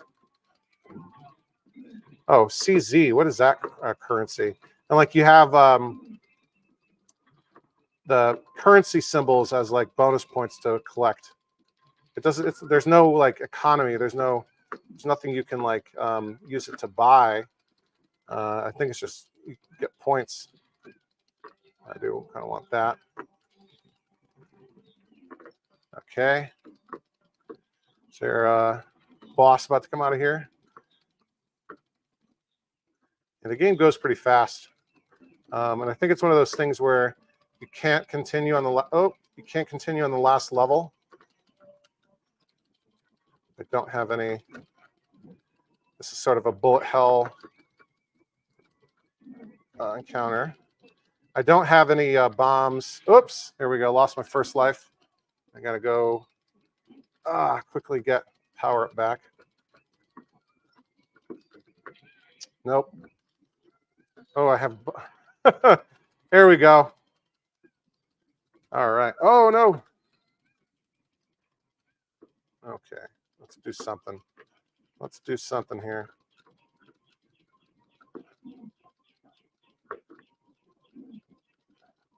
Oh, my gosh. Yeah, we'll continue a little bit. Can't do it like that. I was not about to 1cc this. Oh, man. There we go. Now he's a burnt out Hulk.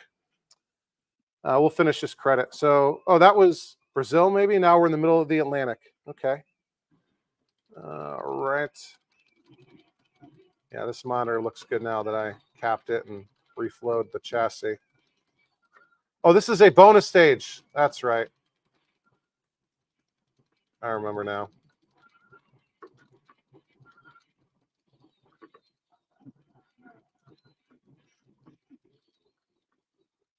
There we go. Those guys were tough, but I am tougher. You're a head in a jar, dude. All right, now we're in the U.S. There we go. Statue of Liberty. Don't shoot the Statue of Liberty. And we've got Russian. Oh, I wasn't even paying attention. We've got Russian attack helicopters fighting us. I'm assuming somebody has taken over the world, and now we're trying to liberate it, right? Are those supposed to be the Twin Towers? Oh, man.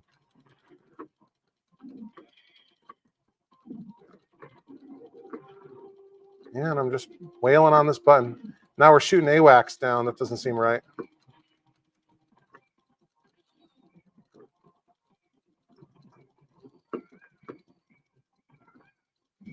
All right. Oh, now the clouds. This is like supposed to be Coney Island, maybe? Oh, there goes the... Oh, whoops. That was a Ferris wheel.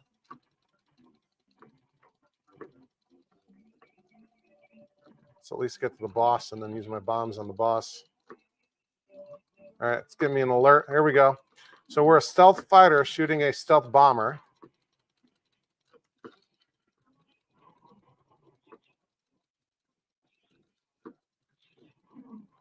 All right, we blew the... Uh-oh.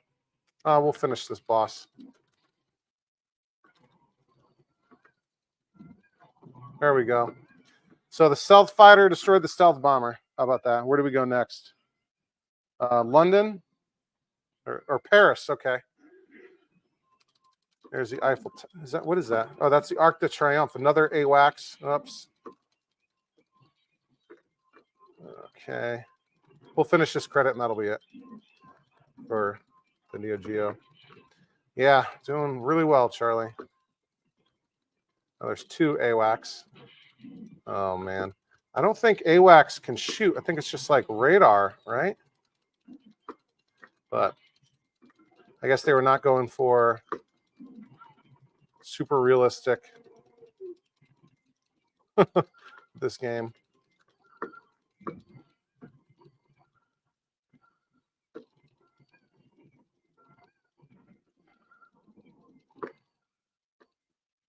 There we go. Okay. Let's go back. And look how blurry. Look how blurry that is. That's not good. That is not good. Not how it's supposed to be. Turn the lights back on.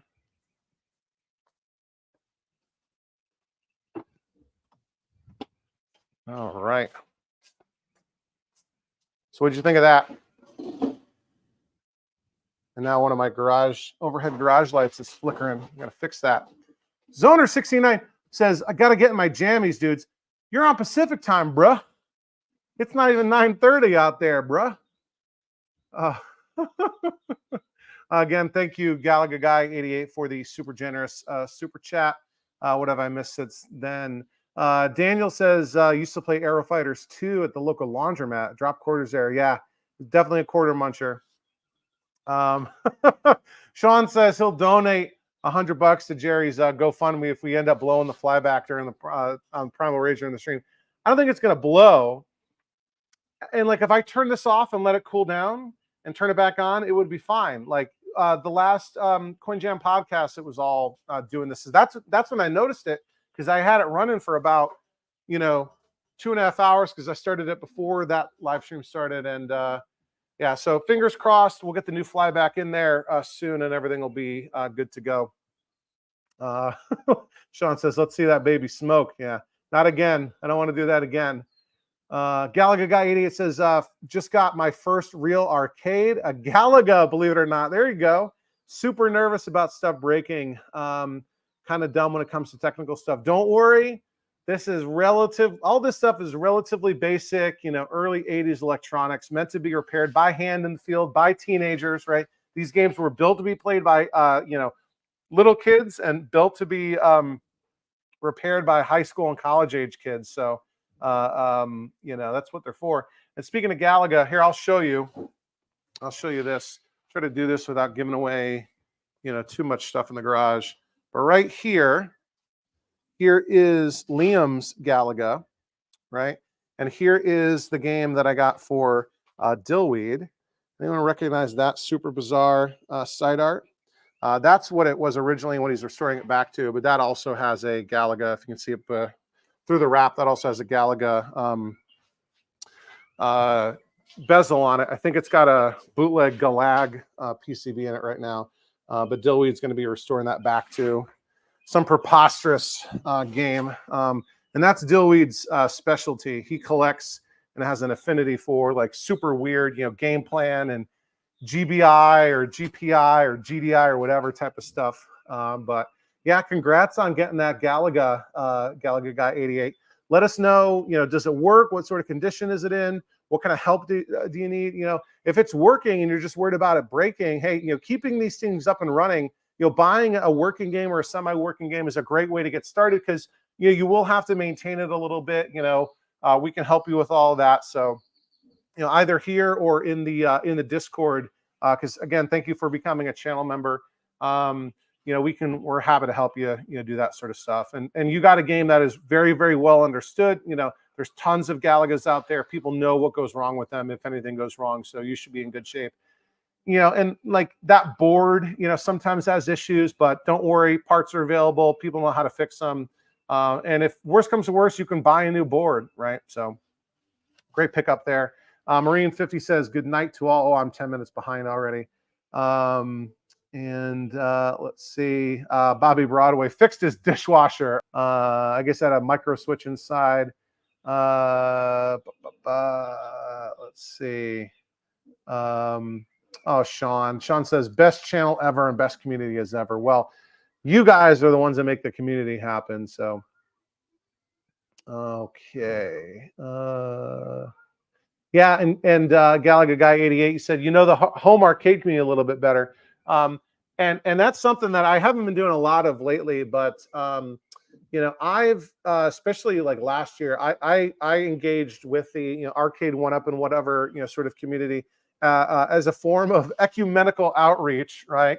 Trying to reach out to a kindred sort of community and help spread the word of the true religion of coin-op arcade playing. I respect that crowd, right? And I appreciate that people will buy those instead of buying a classic cabinet and tearing it apart and putting whatever LCDs or something inside. So if that stuff floats your boat, all the better to you. But come over. This is the where things are really the best. And anyway. But I've got nothing but love for that community too. We're all in the big sort of arcade community, and believe it or not, I own 3 Arcade 1UPs. They're my kids. They're not for me, but we do have them. I've got a first gen Arcade 1UP Asteroids that I actually turned into a Nintendo arcade. I ripped the Arcade 1UP guts out and I put in a NES Classic. Remember that plug and play sort of thing that Nintendo made? So my kids play that. And I got a Star Wars first gen for free. So this was like summer of 2020 in the height of COVID. And I had all these airline miles saved up and no idea they were expiring and no idea what I could ever use them for. So what did I do? I opened up Sky Mall, and the only thing that seemed interesting was that. So I got that, the Star Wars, and I've also got, I found it on like super clearance for like $75. It's got Final Fight and Ghosts and Goblins and Strider and what's the 4th game in it? That's how much I play it, right? It's really for my kids. So yeah. Let's see. Oh, so you're watching the stream still, Zoner, while getting changing into your jammies. You want me to show the 1UPs in my tour? Maybe I'll do that at the end as like after the credits roll or something. Yeah, 1943. And in fact, you're right, Jerry. And that's the game my kids like in that 1UP the most. They like playing 1943. 1943 or 44, it's the one where you do the loops. I don't know. They like that one. They've and I played it with one of my kids, and we like finished it. We kept feeding quarters to it. Don't worry, it's just water. One of my wife's, she used to like Yetis, and now she's on the Stanley Cups. So Let's see. Yeah, we're still going strong here. So Daniel asks, are 1-ups bad? I wouldn't say they're bad, right? For for the right audience, right? But it's like if you're into collecting, like I don't want to put it this way. If you're into collecting like classic Corvettes, are you going to be satisfied with a Power Wheels? And that's maybe too much of a stretch, right?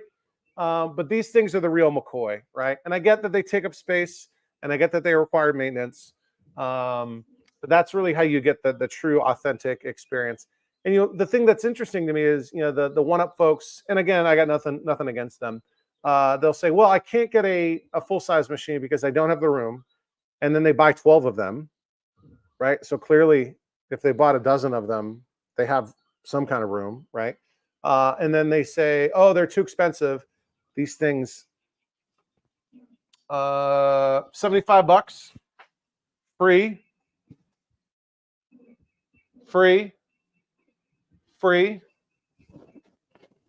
100 bucks. This one, which I turned off. Frogger, was it 300? But then I sold the PCB and the joysticks that paid for itself. Outrun, free. Mr. Do, what did I pay? 300 bucks for that one? Probably more than I should have, but I really wanted that cabinet. So, if you're buying them when they're restored in a perfect condition, yeah, you're going to pay through the nose for them. But if you buy decrepit, dilapidated, derelict junk like I do, and then fix them, yeah, you'll pay money for parts and stuff. But to me, fixing them is possibly more fun than playing them. I definitely spend more time working on them than I do playing them. But that to me, that's the fun part. It's kind of like, if you buy, if you're into classic cars or motorcycles or whatever, you're going to want to work on them too. Yeah, Sean says the trade-off is that your wife will be mad that you've got a cramped garage. Most of the garage is empty, and we actually can't fit our cars in the garage because our garage is very wide, but it's not very deep. And we've got storage stuff all along the wall. And so I've got a full-size pickup truck and she's got a Suburban, and our cars are both too long to fit in the garage with the storage shelving. So we'd have to move that stuff out of the way.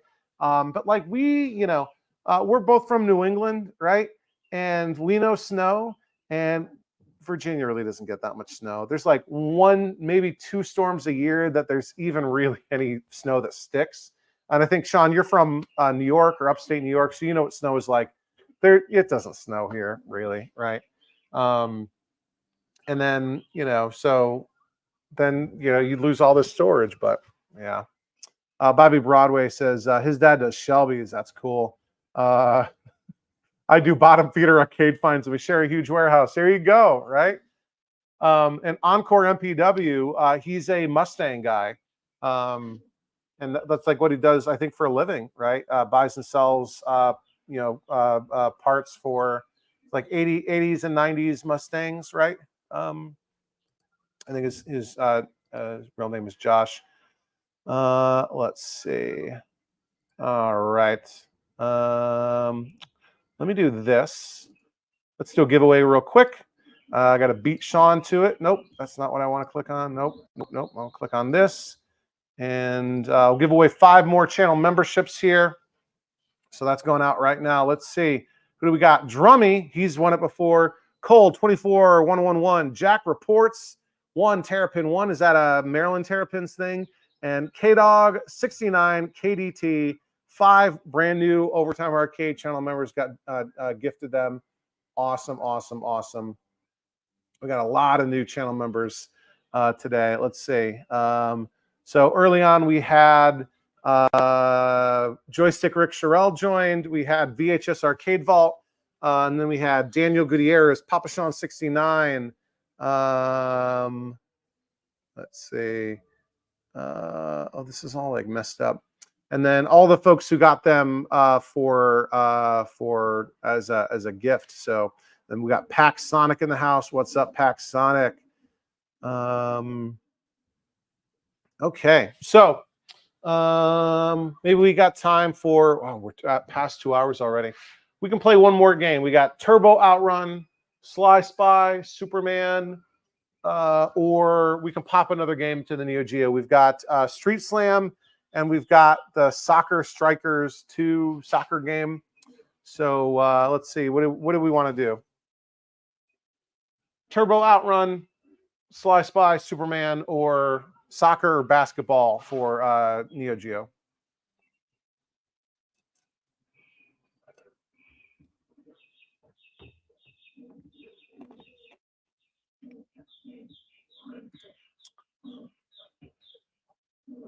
Let's see. We got 2 votes for Superman, 1 for Outrun. Now 2 for Outrun. All right, I'll do both. We'll do Outrun first, and then we'll do Superman, and then you guys will see how terrible Superman is. So let me do this. We'll turn around over here. And again, this is not regular Outrun, even though it's a regular Outrun Cabaret. It has the Turbo Outrun ROMs on the board, which is not great. It's not nearly as good as regular Outrun. And I was hoping to get regular Outrun going for tonight. That would have been fun. Because I do have 2 other, so I've got 3 Outrun boards. A working Turbo Outrun board, which is what's in this. I have a non-working Outrun board, and then I have a partially working Outrun board, but it's got sprite issues and it's not playable.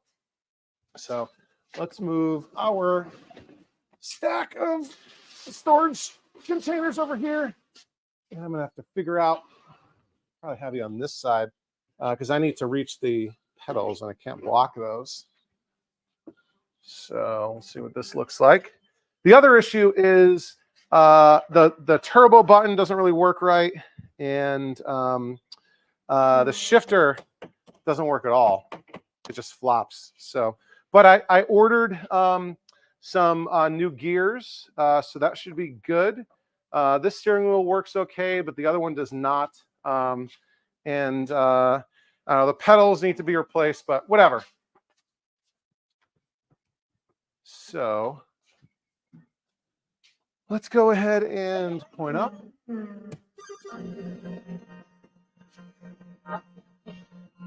Definitely need to do automatic because I can't shift. So, and the pedals have been replaced with jank. Like already the music is terrible. So here we go.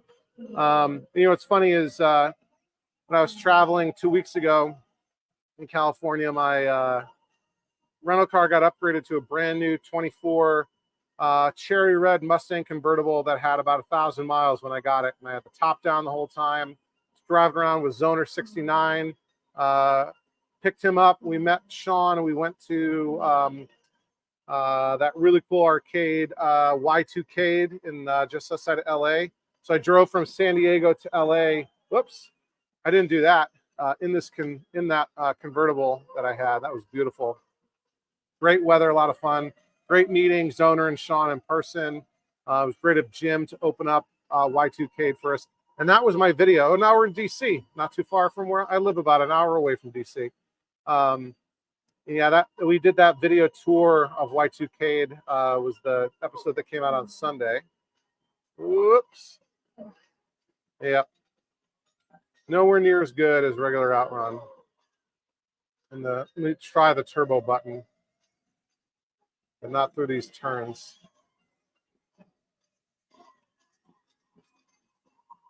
There we go. I don't know. Is that supposed to be tobacco? Because, you know, Virginia, I mean, I don't think it's as much anymore, is famous for tobacco fields. Oh, nah, we're not going to continue. All right, you've seen enough Turbo Outrun. Nowhere near as good as the original Outrun. All right. And so we're not just going to play Superman. We're going to do what Jerry wanted. Jerry said, let's play a Shazam. So this game is really kind of terrible. Okay. And what makes it dumb is, that's too loud. Let's turn this off. Oh, that's way too loud. All right. So This game is super repetitive. It's the same enemies over and over again. Superman doesn't do anything special at all, right? You'll see it in a minute. The other issue is it's a two-player game, which is great. And this was sort of out around the same time as X-Men and Ninja Turtles and Captain America and whatever, all those beat 'em up games, multiplayer, right? And so, okay, if you're going to make a multiplayer Superman game, fine. So, what would player 2 be? Maybe Supergirl, or maybe do the Justice League, make it a 4-player game and have Batman and Wonder Woman and Green Lantern or Flash or whatever. Nope. Player 1 is Superman, as you can see right there, and player 2 is Red Superman.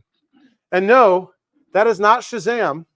That is Red Superman. It has S, and it says in all the the stuff that goes with this that is Red Superman. And so we're going to coin up. If I can do this in the dark. Come on. There we go. And we will play as player 2, which is Red Superman. So here we go. Looks like Clark Kent. He's turning into Blue Superman, but here's what's going to happen. We're going to be Red Superman. Look at that. And so we can fly. We can walk on the ground, or we can go up and fly, and it was just the same guys over and over again. And look at that. I am the best artist. Is that English? And we're just walking and punching. There's a fly on the screen. And we got a silver looking dude. Oh. Get out of here, fly. Baptist Church. That's what that sign says right there. We can punch and kick. That's what we can do. Or if we can hold up a punch and do a super punch. That's it. That's it. It's dumb. You've basically seen the whole game now, except for one thing. There'll be a vertical scrolling section in a second. Here's a boss. I think we can just keep kicking him in the face. Oh, Superman's dead. Look at that. And he kind of like dematerializes. There we go. There we go. We beat the boss. Yay. Isn't that exciting? And now we're in a vertical scrolling section. This is like an endless building. And again, it's just the same guys. We're just punching them. Except it's auto scrolling up. We did again, on I think a members only video, we did a complete playthrough. Not a 1cc. It's just, this is it. This is the game. It's almost like a beta, right? That was never finished. Come on. And now we have the boss, who's like the Human Torch. Oops. And Superman just died again. Because, Superman dies.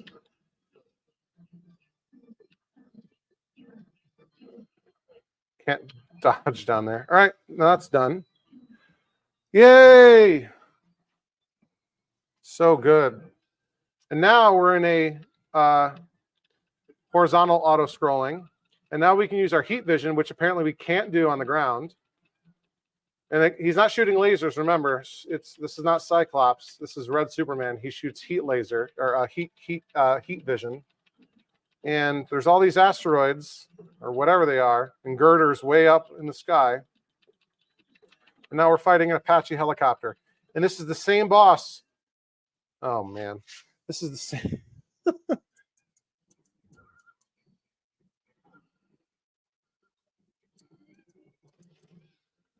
There we go. Same boss that we face every level like this. And now there's missiles. Don't ask me why.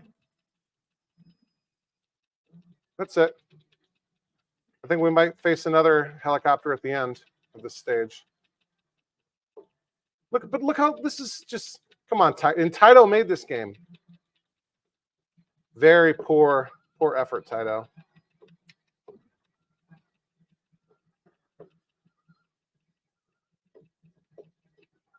So this is the reason why I might be selling this game. why I'm going to let Mark borrow it for his arcade and why I might be selling it.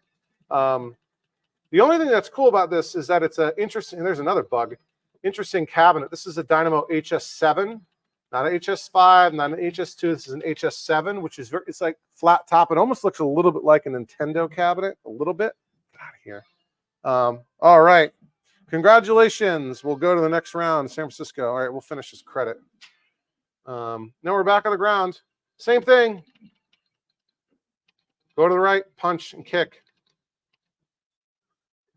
This is so basic. It's almost like Kung Fu Master, right? Or Kung Fu on the NES. There we go. Ugh. It's just horrible. It's awful. You guys like this? Does this look like an awesome game? I know some people love Superman, right? So maybe this would have been Jerry Seinfeld's favorite game. If George liked Frogger, maybe Jerry liked Superman. But Frogger is a far better game than this.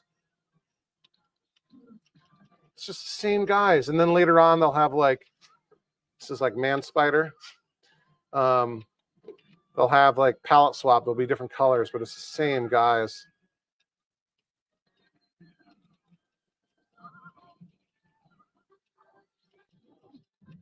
I mean, it is the Superman music from Christopher Reeve Superman. It's just cool, right? You can't even carry it. It's just awful. Now this is the boss, I think. Who's gonna block me? And he's got a shield or something. He teleports. And like, are these anybody? Like, are these known characters? Can I stun lock him over here? No.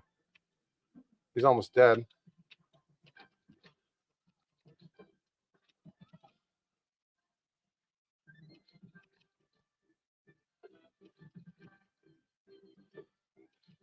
There we go. And that's it. That's the end of that stage. And then we'll do a little bit of vertical scrolling again. Except we're going down. Look, it's changing it up. And again, same enemies. Punch, punch, punch. Oh, you got to punch that guy twice. You kick him. It's just awful.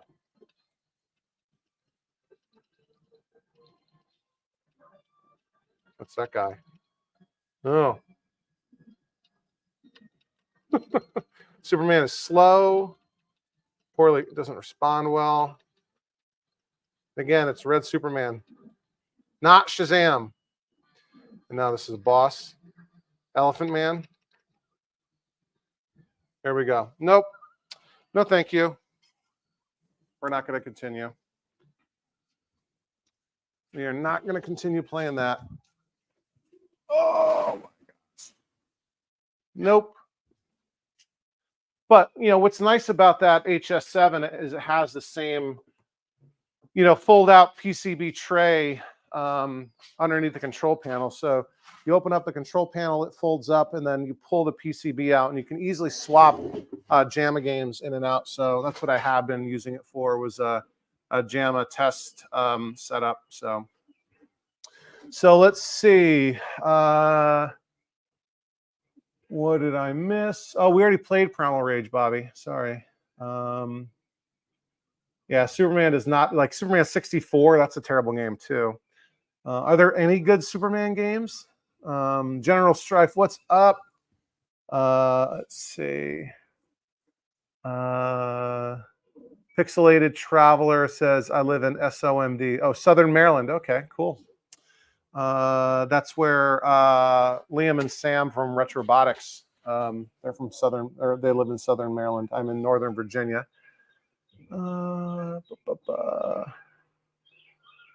And oh, Daniel's in Costa Mesa. That's cool. Yeah, Gallagher Guy 88 says Injustice is pretty good. I think, yeah, I can see that.